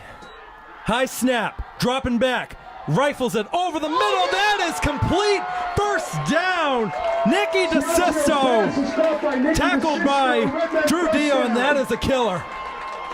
DeSisto able to get wide open in the secondary. Very quick, very shifty. And he makes the Somerset Berkley defense pay there, making a huge catch. Good throw as well. And now a fresh set of downs from the 12. 20-yard gain. This is a Somerset Berkley secondary that has struggled all season long. They've been improving as the season has gone on, though. That's Mangata pushing ahead. Finn Bjork trying to leap over everybody to make the tackle. He eventually did at about the 1. It's going to set up a 1st and goal. Mangata, 11-yard run right up the gut. And Somerset Berkley defense bending, trying to not break. They have held the lead since scoring first. They're going to do everything they can here on these last 3 plays, Keegan. Well, let's say it's a 1st and goal from the 1.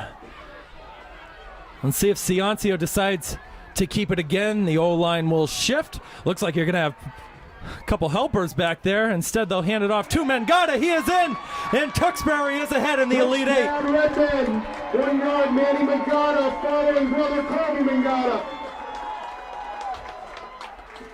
1 yard touchdown run gives the Redmen their first lead of the night. Mangata took the handoff to the right side, and off he went. Only a yard. You have a strong, tough offensive line you can rely on.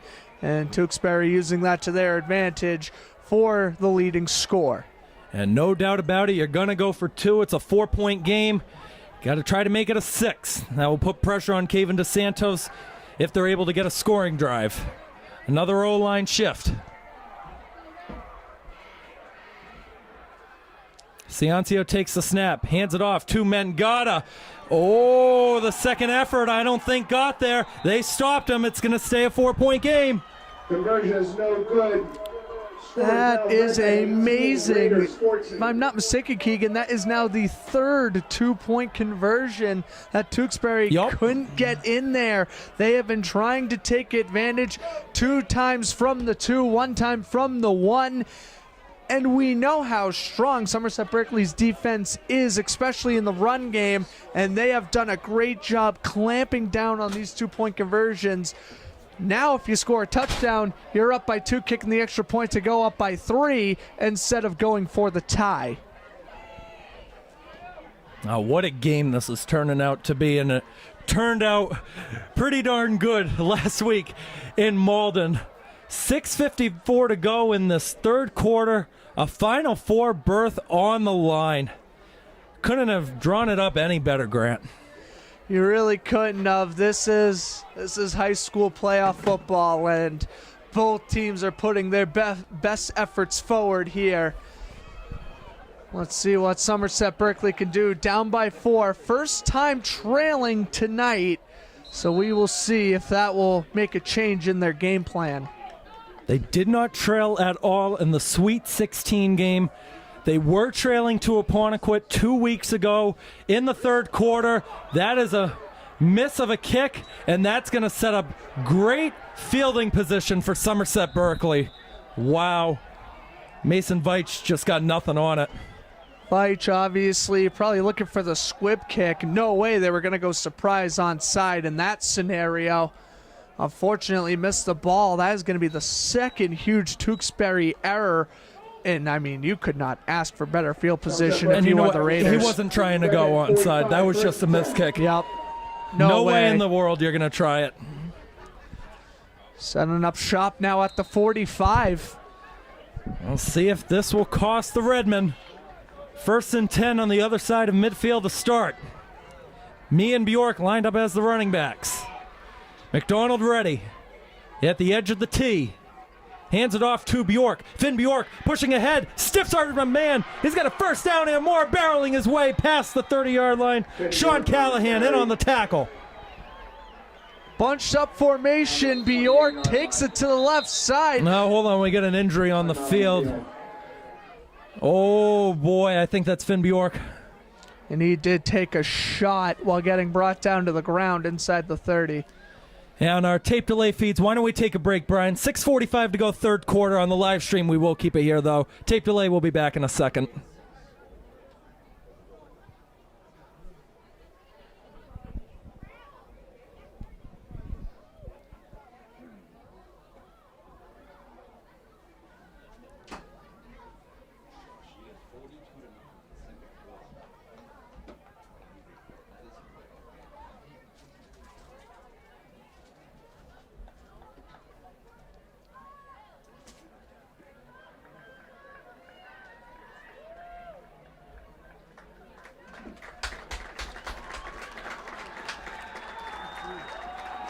Finn Bjork being helped off of his feet. The athletic trainer for Somerset Berkley is Susan Medeiros. Does a great job around the school, as always. Been there for over 10 years now. Very well liked. It just hurts to see Finn Bjork going off the field, Grant. Absolutely. He has been a workhorse tonight, workhorse this season. Playing tight end, playing running back, making plays on defense. Hopefully Bjork will be all right. This time it's Crook who fills in on that side. McDonald hands it off to Crook, who gives it to Meehan. He's tackled down right away. Cam Gwedner, the junior, in on the stop, jumping over. It's a gain of 1, 2nd down 9. Looked like Crook could have potentially went down the left side there. Instead, they went with the original play call, which was the double reverse inside handoff. And you go from a little bit more of an open side to the left, shuffle pass it over to the right, and the D-line saw it coming. Oh, all the noise on the stadium right now. You can hear it on the other side of the field. That's where Raider Nation's lined up. Somerset Berkley's fan base doing the best they can to even out the noise. 2nd down and 9. Crook going to get the motion. McDonald wants to keep it himself. Still on his feet. McDonald trying to find space on the outside. He is going to get wrapped up. Taken down by Johnny Sullivan. Big loss on the play. Loss of 5.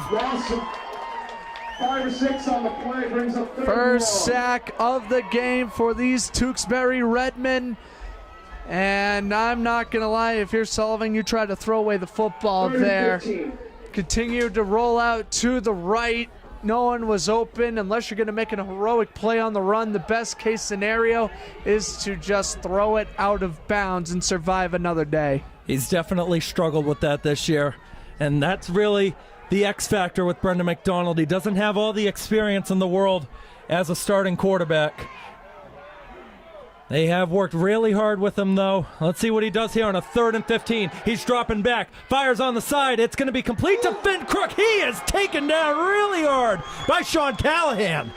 But you make a 3rd and manageable into a 4th and manageable. McDonald with a great throw off the play action. That's been his strong suit tonight, Keegan.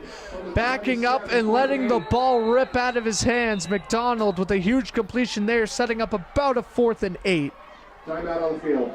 And we're going to have a timeout called on the field with 4 minutes and 37 seconds. I think we get another injured Raider on the field.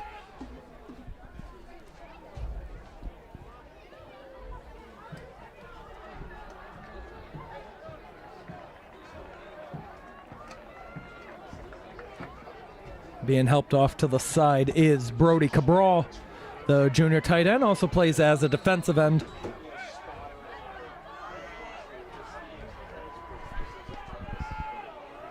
Fourth down and 8 from the 27. I don't think there's a question here, Keegan. You need to throw. The whole stadium yelling as loud as they can. Everybody in Somerset watching intensely on their screens. Crook will get the motion. McDonald is going to roll right. Has options. Has Seth Mello in the end zone. McDonald needs help. Running for his life. Has space on the left side if he wants to do it. McDonald going to heave one. Has an open man. It's caught! Inside the 1. Do they give him the touchdown? Yes, they do! Touchdown, Raiders!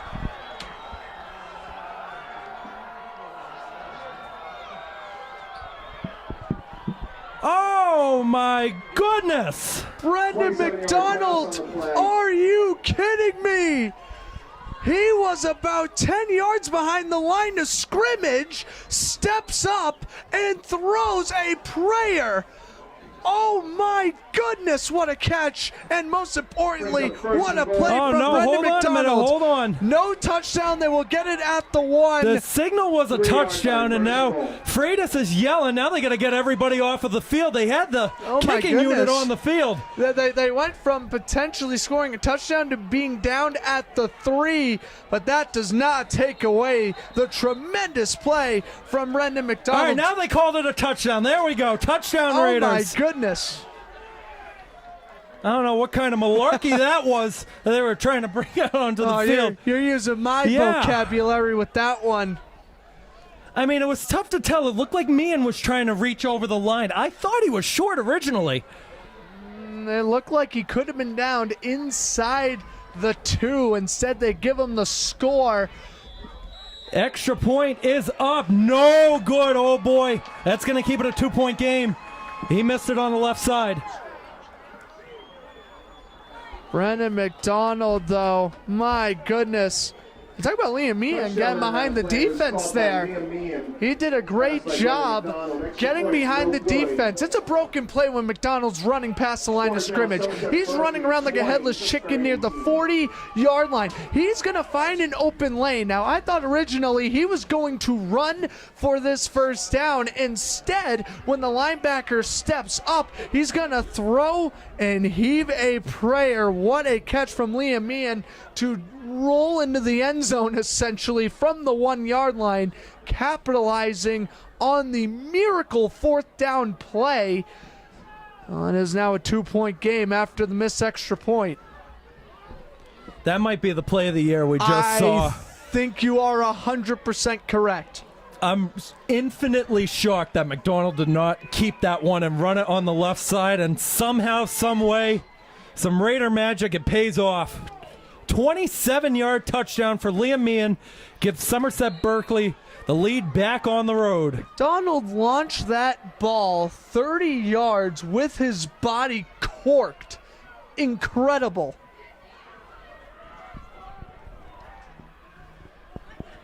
Unbelievable what we're seeing here tonight. 3:57 to go in the 3rd. There's the kick. Handled by Ben Christopher. or excuse me, that was Sean Callahan. Callahan running it forward. Oh, and he just stumbled on his feet. Seth Mello might have tripped him up at the 38-yard line, and Somerset Berkley caught another break. There you go. Tewksbury looking for a miracle play of their own, and if Callahan could stay on his feet, he had a truck to drive through that hole down the right sideline. Oh, we got a comment coming in. Haven't seen a QB run around, make plays like that since Timmy Morrison. That's great.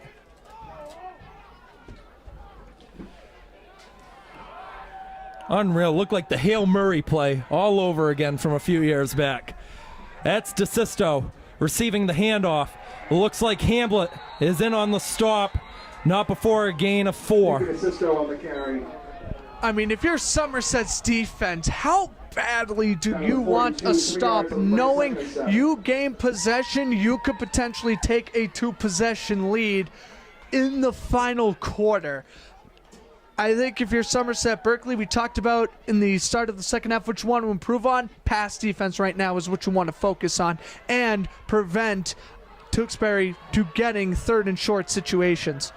Vinny Ciancio ready on a 2nd down and 7. He fakes the handoff. He's rolling right, shifting back into the middle. Ciancio going to take off. He's got a 1st down and more. Pushing past midfield, still on his feet to the 41-yard line. Down the 40-yard line, 18 yards on the carry. Hostess of Raiders in there on the tackle. Looks like the leader in there was Brody Cabral. Back on the field after being helped up from an injury earlier in the game. Ciancio did a good job there. Stepping back the second he sensed the pressure, stepped up and ran. And Berkley has been keeping that left side of the field wide open for the run, especially on a QB scramble. 1st down was gained down to the 40. Go the Redmen. 18-yard pickup on that play from the senior Vinny Ciancio. He'll fake the handoff. Looking on the right side. That's complete. Open wall in front. Down at the 7-yard line, Joe Barletta. Vinny Ciancio. Ciancio delivers a great ball to Barletta right down the right side, and that is going to set up shop inside the 10-yard line. Ciancio, man, this is why Tewksbury has so much faith in their quarterback. He has been amazing tonight with that huge run, a completion just like that. They gain about 45 yards, and they are now inside the 10-yard line. Officially mark it down as a 33-yard pickup. 1st and goal from the 7. A stack of running backs, open lane up the middle, a spin move, and Tewksbury's back ahead. Nicky DeSisto, a 7-yard touchdown. Nicky DeSisto. DeSisto did a great job there, breaking off tackles. And you gotta expect another 2-point conversion is on the horizon here, Keegan. You have to the go Redmen for it. are only up by 4, even though they are 0 for 3 heading into this attempt. You're only up by 4. You need to make it a touchdown deficit. And we'll see if they do a little bit of a switcheroo on the play call. We've seen Mangata get it a couple of times on that right side. Maybe they go with Ciancio on a keeper. Maybe they give it to Nicky DeSisto. Sisto's got the hot hand right now, and he is going to stay out there in tailback formation. Oh, big switch on the side coming from Barletta and Munyaja. And he's going to keep it himself. He's got it. 2 points on the board. 26-20. Ciancio almost stumbled on the turnaround, but he is able to keep his posture up and dive in for Tewksbury's first successful 2-point conversion of the night. And that 2-point conversion, as you mentioned, it's crucial. It gives them a 6-point lead, so if Somerset Berkley's able to answer back, you got to get the extra point or the 2-point conversion. And we have another Raider down on the field. The injuries starting to pick up for Somerset Berkley. Oh, I can't tell from here. I think it's Brendan McDonald, the quarterback. It is. He's being helped off of the field. The backup option, if they go to him, is going to be the junior Brody Phillips. Oh, boy. And that is what is scary about playing multiple positions in high school. Now you could be without your starting quarterback for a little bit, and that could be a huge momentum shifter for Tewksbury's momentum. Well, if there's any good that's going to come out of this, we'll say McDonald doesn't come in for this drive, all right? You've got the break now for the kickoff and the return, and in a minute and 51 seconds, you're going to have that break between the third and fourth quarter. So there's still plenty of time to rest up on the side, do whatever you can. Liam Meehan's going to take a spot in the back for the potential return. Finn Crook also back there as well. There's the kick. It's heading in Crook's direction. Crook is going to retrieve it at about the 9-yard line. He'll run it out over the middle. Finn Crook pushing ahead. He's going to be stopped at about the 23 by Cam Gwedner and Will Fillmore. Will Fillmore and Cam Gwedner in on the tackle. The Raiders will begin their drive. And they are going to put McDonald back out there. At the 24. Brendan McDonald, what a warrior, fighting through injuries. I mean, just suffered an injury on that 2-point conversion moments ago, but he wants to gut it out for himself, for his teammates, for his coaching staff, for putting the faith into him as a first-year starter. He wants to have the guts to show this coaching staff, I can win this game. Ball is marked at the 24-yard line. It's a 1st and 10 for Somerset Berkley. It's a handoff to Finn Crook up the middle. Sylvester trying to help push the pile forward. They maybe got forward for a gain of 3. Now I think if you're in Brendan McDonald's case, your night of trying to run up the middle is most likely over. Now you need to rely on your throws and your running backs. You can see on our feeds the camera's shaking. They got kids right in front jumping on the bleachers, trying to do anything they can really to help out their Redmen defense. Well, any noise is noise. All right, here we go. 2nd down and 7 from the 27. This time the running backs line up behind and on the left side of McDonald. That's a handoff to Liam Meehan. Liam Meehan bursting ahead to about the 31. Gain of 4 on the play. Meehan doing a good job just trying to follow blockers on the right side. Makes it a 3rd and manageable. 3rd and 4 is what's going to be coming up here. I think what you do here is a little touch pass. Make the receiver work for the first down here. They are going to have to get the snap off before the end of the 3rd. There's not going to be enough time to wind it all the way down. Clock is at 25 seconds.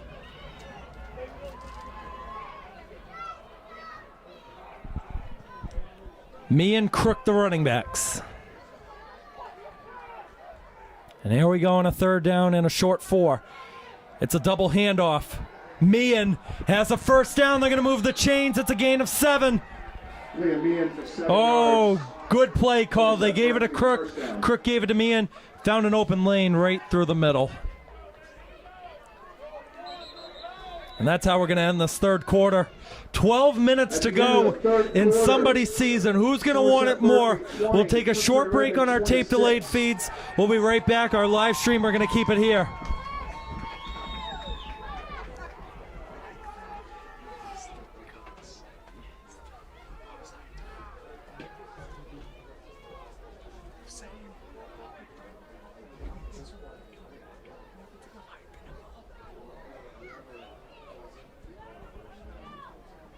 But I tell you what, Grant, this is so nerve-wracking.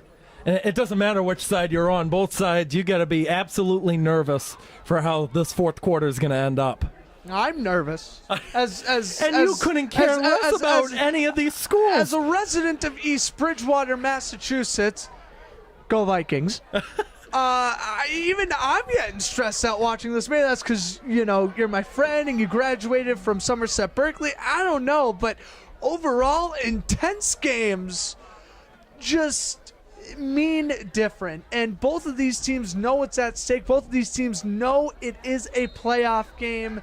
And both offenses really came out to show today. That 1st down is exactly what Somerset Berkley needed. They avoided what would be their first punting situation of the game. And, 12 minutes to go.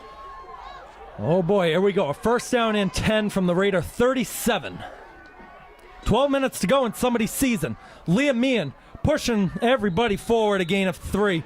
And we just got another score update. Duxbury has jumped in front of Canton 24-20 through 3 quarters of play. The winner of this game's getting the winner of that one. We'll keep you updated on the score. And we got some more comments coming in from Jimbo. My Uncle Charlie has been a Raiders fan forever. He keeps calling me for updates. You know what? You graduated Somerset, you live in Somerset, you gotta root for this team. Second down and 7. 60 yards away from tying and potentially taking a lead in this one. That's another handoff on the side. It's Finn Crook barreling ahead, giving it everything he got. He's stopped at the 46. It's going to bring up a 3rd and 1. Johnny Sullivan in on the tackle. And all you're worried about in those second and medium situations, Keegan, is make it 3rd and short. In a 3rd and 1 situation right here, I think you got to hand it off. And I really think that you can rely on your offensive line to gain at least a yard on the next 2 plays. Yes, if you don't convert this, I think it is 4th down territory. 10 Redmen within 3 yards of the line of scrimmage. McDonald hands it off to Liam Meehan. Liam Meehan to midfield. He's got a first down. Gain of 4. Meehan just slashing and slogging his way forward for a gain of 4. Able to follow the blockers. As I stated, this Somerset Berkley offensive line has been stupendous all night long, and they have been really trying to open up holes in the short rushing attack for Somerset Berkley. Well, the Raiders are across midfield right at the edge of the T logo. A fresh set of downs at the Redmen 49-yard line with 10 minutes to go. That's a handoff to Liam Meehan. Or actually, McDonald kept that one. I got fooled on that. I think a couple people up here on the side of us got fooled on that one.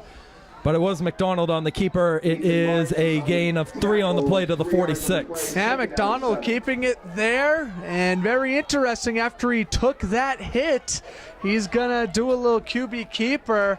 Got a gain of 3 there down the left side. And I think part of that injury earlier was why I maybe got fooled on that, because you weren't expecting him to keep the ball. And Meehan was barreling over everybody on that line like he kept the ball. Expect the unexpected, as the old saying goes. Well, this is what Somerset Berkley did last week. They used up until 2.5 minutes to go in the 4th to drive down the field against Malden Catholic and take the lead. We'll see if they can do it again tonight. Liam Meehan pushing ahead to about the 42. That's going to set up a 3rd and 3 again. And again, 2nd down and 7. You want to make sure it's going to be 3rd and manageable. They're actually going to mark it 3rd and 2 at the 41. Yeah, long 2. And I'm gonna say you keep it with the hot hand and you keep on feeding Meehan the ball here. He has been tremendous in the second half. 3rd down and a long 2 from the 41. And McDonald's lined up as if he's going to keep this ball. He's going to roll left with it. McDonald trying to look for DeSantos. McDonald needing help. Teasdale trying to get a block. McDonald still on his feet. Going to throw it to the side. It's incomplete, looking for Finn Crook. Oh, that's going to set up a 4th down. McDonald doing too much there, trying to avoid sacks, looking for Crook. He just overthrew it as he's trying to throw. Well, he's out of position, running away from defenders. I think on that play call, you keep it simple and you run it up the middle. 4th and 2. I expect a double reverse here, but we shall see. Everybody on their feet here in Tewksbury. Everybody on their feet, watching at home in Somerset. 4th down and 2 might be the play of the game for either side. How bad you want it? If you want it more, you need it now. Crook gets the motion. They're trying to draw him offside. And there's the timeout call by Somerset Berkley. That's their first. In a situation like that, it's okay to use the timeout. It's okay to use the timeout because if you do not convert this, you will have roughly 8 minutes to try to get the ball back. And help me if it's obvious. Like, there's no doubt you're going to go for it. This isn't going to be like try to draw him offside, do a punt. Not. You don't want to give Tewksbury the ball back while you're down by 6. Especially when you're already at the 41. Yeah. Maybe if you're at your own 41, you have a different conversation, try to punt it 20, 30 yards downfield and try to work the field position game. In a situation like this, you go for it 100 times out of 100 here. 6-point game, 8 minutes left in the playoffs. You have to show how bold you can get. Let's see what the coaching staff comes up with here on this 4th and 2. I mean, if you're Coach Freitas, like, what do you draw up? Because Tewksbury's seen that 4th down so many times. They know what's going to happen. Do you keep it the same, knowing that Tewksbury might have an edge because you've ran it so many times, or do you change it up a little bit? I think you go Liam Meehan right up the gut. Put faith in your hottest running back right now. This is the last game here in Tewksbury for this season. The crowd using what's ever left in their vocals to help out their team. Here we go on a 4th and 2. McDonald gonna try to push the pile forward. Oh, where do they mark it? It looks like he's at the 39. I think they're gonna give it to him. We're waiting for the signal. It looked like the edge he had it. Everybody's pointing in the opposite direction. It looked like there was an extra push at the last second. Fillmore celebrating like he didn't get it. Oh, they're going to measure it. Oh, there's the marking of the ball. That is a terrible marking on the field. Ooh. Oh, boy. I think he's short on that marking. It just has to get a little piece behind the edge. Well, here comes the moment of truth as the Chains crew comes on the field.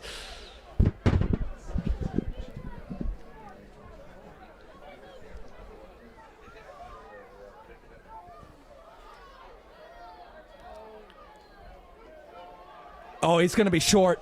I think he's going to be short. They got that line marked at the 49. That ball was just inside of the 40. It's a turnover on downs. That is unbelievable. It's a turnover on downs, Redmen ball. Well, regardless of what you could say about the marking of where the ball could have been, you could have pushed it an extra inch forward. At the end of the day, that is a great defensive stand by the Tewksbury Redmen, and now they have possession with just over 8 minutes to go, trying to score anything and make it a 2-possession game. Keegan, I know, and I feel your frustration right now. That is a backbreaker. It was a brave call, though. They made the right decision. McDonald has been great on the ground all day long. He's been following his blockers. He did what he needed to do, just could not get that extra push. I thought there was an extra push. There was. Right, there was. but, He got to the 39. Man. We got to move on, though. It's a 1st and 10 for the Redmen. 8:11 to go in regulation. And we're going to have a flag. It's a false start. Now back the ball up 5 yards.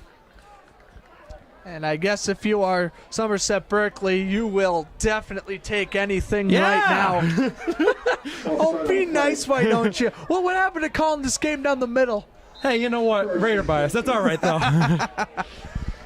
You're lucky you do have me here to keep split me it in down line. the middle. Oh, my goodness. All right, the ball is going to be marked just a smidge behind the 35-yard line of 1st down and 15.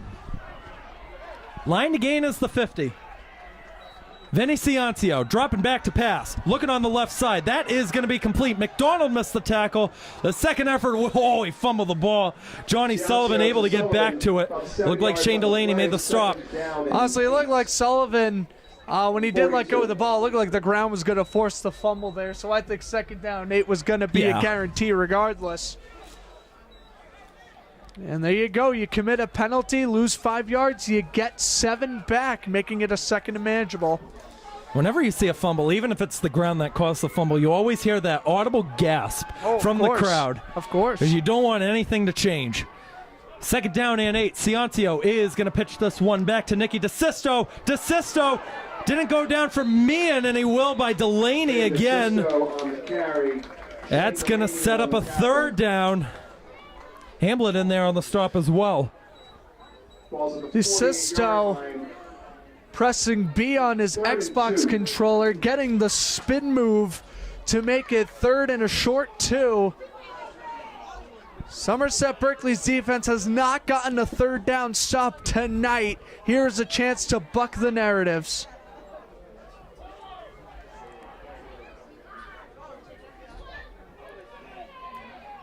A 3rd and 2 coming up, 6:50 to go in this one.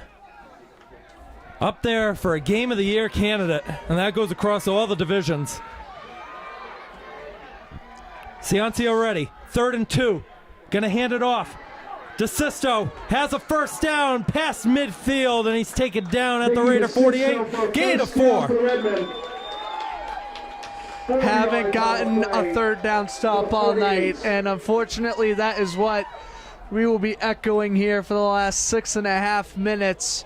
Here's your chance to give the offense the ball with pretty solid field position, and instead you give it up, and now you go into true clock mode if you're Tewksbury. And we should also mention, too, that Somerset Berkley used a timeout earlier in this half. They have 2 remaining. 6 minutes to go in the Elite 8. Another shift going on the left side. It's Barletta and Burns switching over. Ciancio, a handoff. That's up the middle for Mangata, and Dion read that one right away. It's a gain of 3 to the 45. Mangata looked like he could have broken away for a bigger gain there, but once those linebackers bunch up, so much weight can be put on the running back. You can take him down. 2nd down and 7.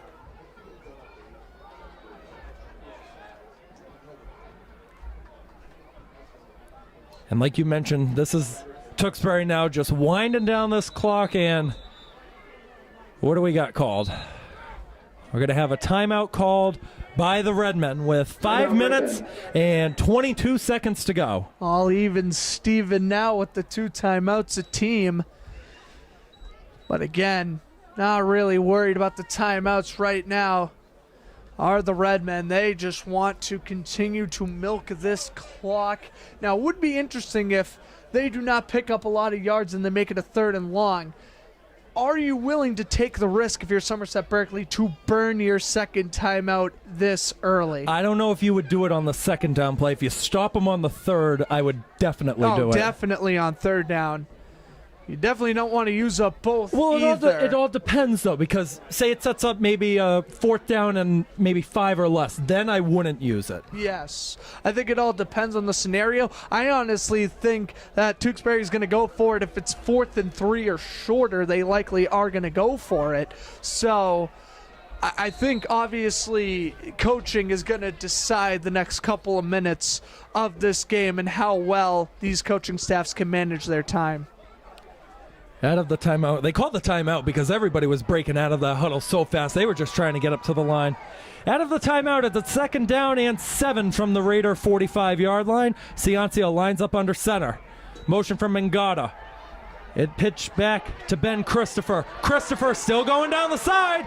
Dion will tackle him out of bounds just past the 25-yard line. Well, Ben Christopher has done some marvelous things in the passing game for Tewksbury, and now he gets a huge run. Nice pitch on 2nd and medium. He's able to get blockers down that left side and pick up a huge run. Ball's going to be marked at the 23. It's a gain of 22 for the junior Ben Christopher. We mentioned in the open, had a star performance in that Sweet 16 game.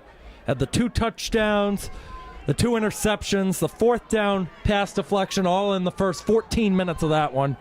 Big play here when it counted. Ciancio hands it off. This time it's on the left side. Meehan trying to get him down. The second effort from Dion Will. A little extra shove from Shane Delaney after the fact. And it's going to be a loss on the play, a loss of about 4. And that was the first time we've really seen negative yardage for Tewksbury. I mean, outside of the 1 sack they have allowed, they have been efficient, and all the runs have gone for positive yardage. And again, this isn't high school or this isn't college or the pros. It's not like you could just drill a 40-yard field goal from this spot. I mean, they need to drive this closer. If you could somehow force a pooch punt, that would be the goal. Substitution coming on the field for Somerset Berkley. It's Cullen Doherty in and Paul Castingway out. Ciancio drops back on a 2nd down and 14. Wants to keep it up the middle. He is to the 20, trying to lunge forward to the 16. And, where are they going to mark this? It's going to be short. A 3rd down and about 2 coming up. 7 yards on the run. 3rd down and 2. Ciancio with a great heads-up play there. High snap, able to get it down, use his field awareness, and able to tuck and run. He'll make it 3rd and 3 at the 16. The clock continuing to run. Correction, 3rd and 3. We are now under 4 minutes to go in this one. The Redmen run up to the line again. DeSisto, Mengata lined up as the running backs. Outside man, Johnny Sullivan. That one goes to DeSisto. He's got a 1st down. He is inside the 10. They'll set up a 1st and goal. We echo it again. 3rd and 3. You have a strong sense the run is coming, but you cannot stop these quick running backs on this Tewksbury lineup.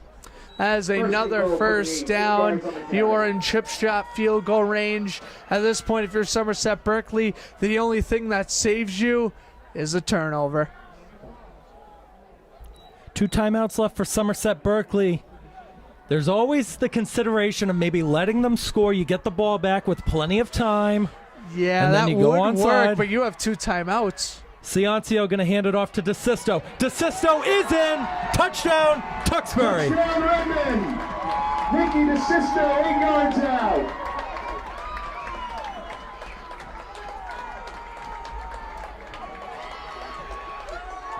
Run to the right side. Great job by the lineman pushing the D lineman back. Easy stroll into the end zone for DeSisto. Man, he's had a great 2nd half. And Tewksbury goes up by 12 with the extra point pending. That was an 8-yard touchdown from Nicky DeSisto. We bring out number 8, Jackson Feudo, to kick the extra point. And we're going to have a flag. This is going to be an offside against Somerset Berkley. Now it brings up what we saw earlier. You go for a 2-point conversion to make it a 14-point game. I'd honestly go for 2 regardless, because if you convert, you make it a 14-point game.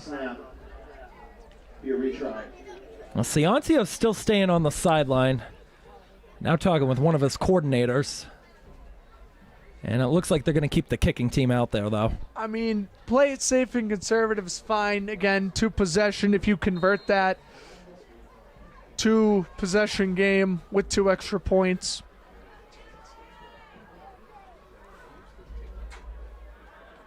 The junior Jackson Feudo ready. Here comes the kick. It is up and it is good.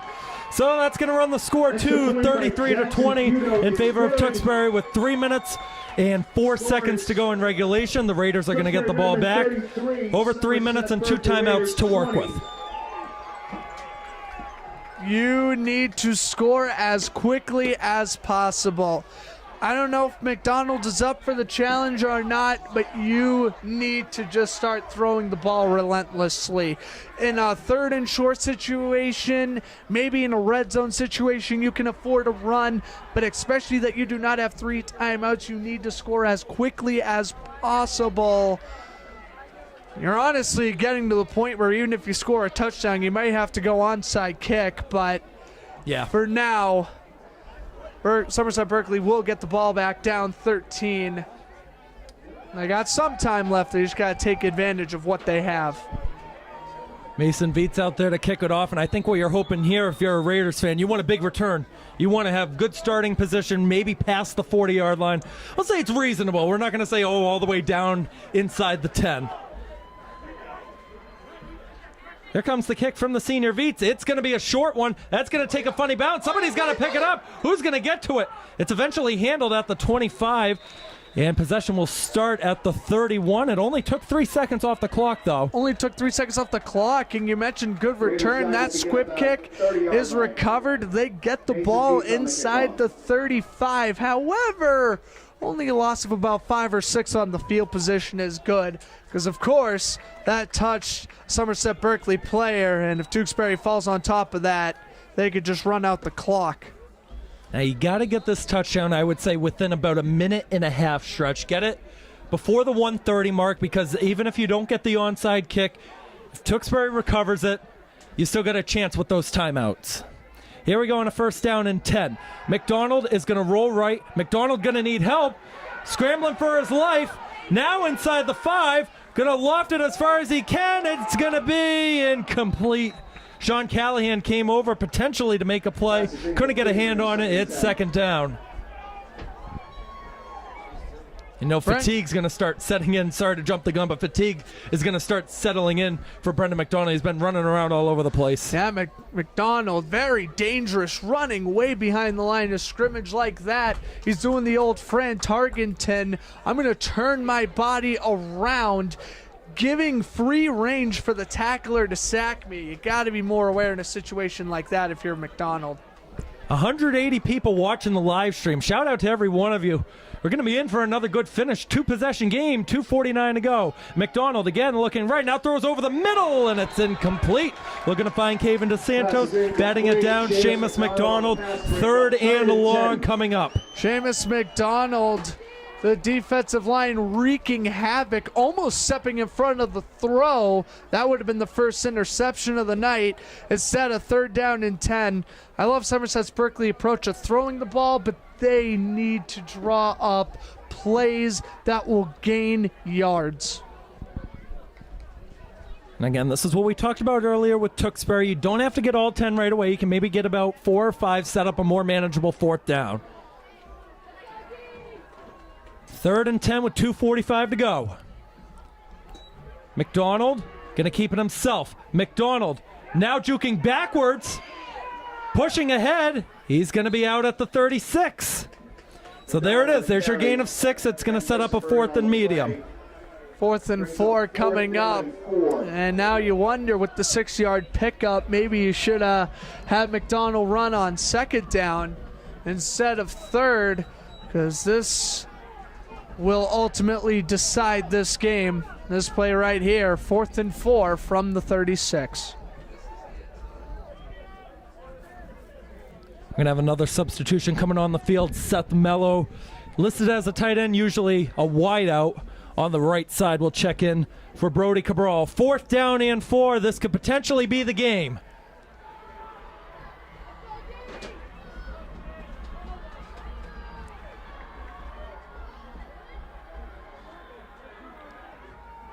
McDonald dropping back, needs help, running for his life. He's taken down. Turnover on downs, and that is just about going to be that. Joe Barletta, the captain, in on the tackle. The turnover, Redmen will take over. I mean, there was nothing McDonald could do about that one. Just trying to find any space. And of course, it's the senior captain making the play that is going to effectively end this game.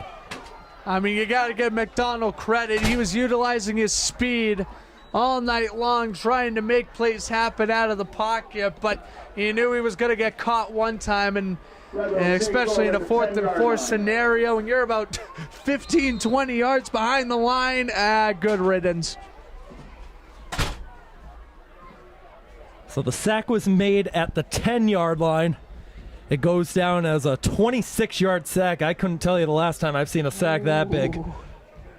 What's the NFL record? You know, it's 28 with Tebow, I think it was. That That's playoff one game. of them. There could have been one over 30. Ciancio lines up under center. Handoff. Manny Mangata trying to push ahead. He's got a 4-yard gain to about the 6. Down to the 6-yard line.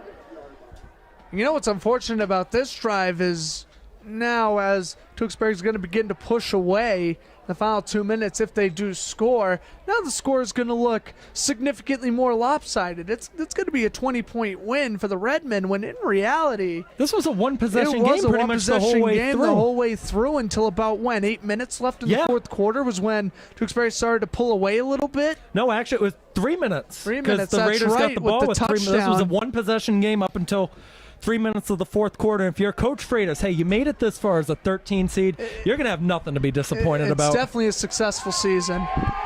And it's a handoff. Manny Mangata. He is in for another Tewksbury touchdown. That'll run the score to 39-20. And as we mentioned, unfortunately for Somerset Berkley, well, you go for that fourth down. There's the potential of surrendering more points. And now a 19-point deficit that again was a one-possession game until the 3-minute mark of this fourth quarter. But a great run by Mangetta. He has been great. Him and DeSisto both dominant in the run game for Tewksbury. That'll bring on Jackson Feudo to kick the extra point. He made the last one. And that one is up and good. That'll run the score 240-20. Well, this is not going to be the final game of Somerset Berkley season because you got that Thanksgiving matchup, which starting last year, they actually moved it to the day before Thanksgiving. That game is going to be at Central High School Wednesday, November 27th, with a kickoff time set for 5 o'clock. And Tewksbury, they're going to be on to the Final Four. They are waiting for their matchup, either Duxbury or Canton. If it's Duxbury, that's the Final Four rematch from last year. Duxbury won that game 19-7. And we got a few more comments. Great fight, Raiders, from Anthony Mato. Shout out, Anthony. Dean Radio, News and Sports. He's in my pod group. We know that class very well at Dean College. Shout out, Professor Rook. PA announcer for the Patriots, I might add. And play-by-play voice for the Providence Friars. That's right. And Pat Andrews, what a bummer. Great call. And he listed just me. Not for me. Shout out to you, Grant. You have done an absolutely phenomenal job, and you really haven't known anybody, especially on the Tewksbury side, not since today, but the Somerset side, not really until last week. That's going to be a short kick, and it looks like Somerset Berkley gets on top of it at the 45-yard line. But I thought you have had one terrific call tonight, Grant. Oh, thank you, Keegan. And I personally want to thank you for giving me this opportunity. You could have very easily given this opportunity to somebody else, but you picked out your old friend from Dean College. Yes, I did. We've had our experiences calling games for Dean, and I was super honored when you were the one who asked me, and I said, absolutely. High school playoff football game. I was not going to pass up a broadcasting opportunity. Football is my favorite sport. So again, Keegan, thank you so much for this awesome opportunity. And you know what? How great does announcer for an Elite 8 football game look on your resume? You got to add that in, nice. too. I will have to add that in. All right, it's a 1st and 10 from the 45. It's going to go to Finn Crook. Crook pushing past midfield. He is going to be out at the 47-yard line. It's a gain of 8. 2nd down and 2 past midfield. Did Crook attempt a hurdle there? He did. I think he got it, too. It. Oh, man. And you got to love the effort from Somerset Berkley. They're still going to be running the ball here for the last minute 16 and counting. They do not care what the score is. They want to, fix the kinks, maybe try some new runs that didn't work earlier. You want to now look forward to your Thanksgiving game. And I'll add, too, with Pat Andrews' comment. I don't know if I've shown you yet. I might have shown you a little bit. He made a fantastic video after the Sweet 16 win against Malden Catholic that had pictures taken as Meehan pushes ahead for a 1st down and some extracurricular activity after the fact from Seamus McDonald. But it's all reason to be hyped up. You're going to the Final Four for the 2nd year in a row. But Pat Andrews, great video that he made, and if you haven't checked it out, ask him on Facebook or something to share it. It's a fantastic video he made. It goes down as a gain of 6 on the last play. Maybe time for one more play before this game ends. Clock is at 22 seconds.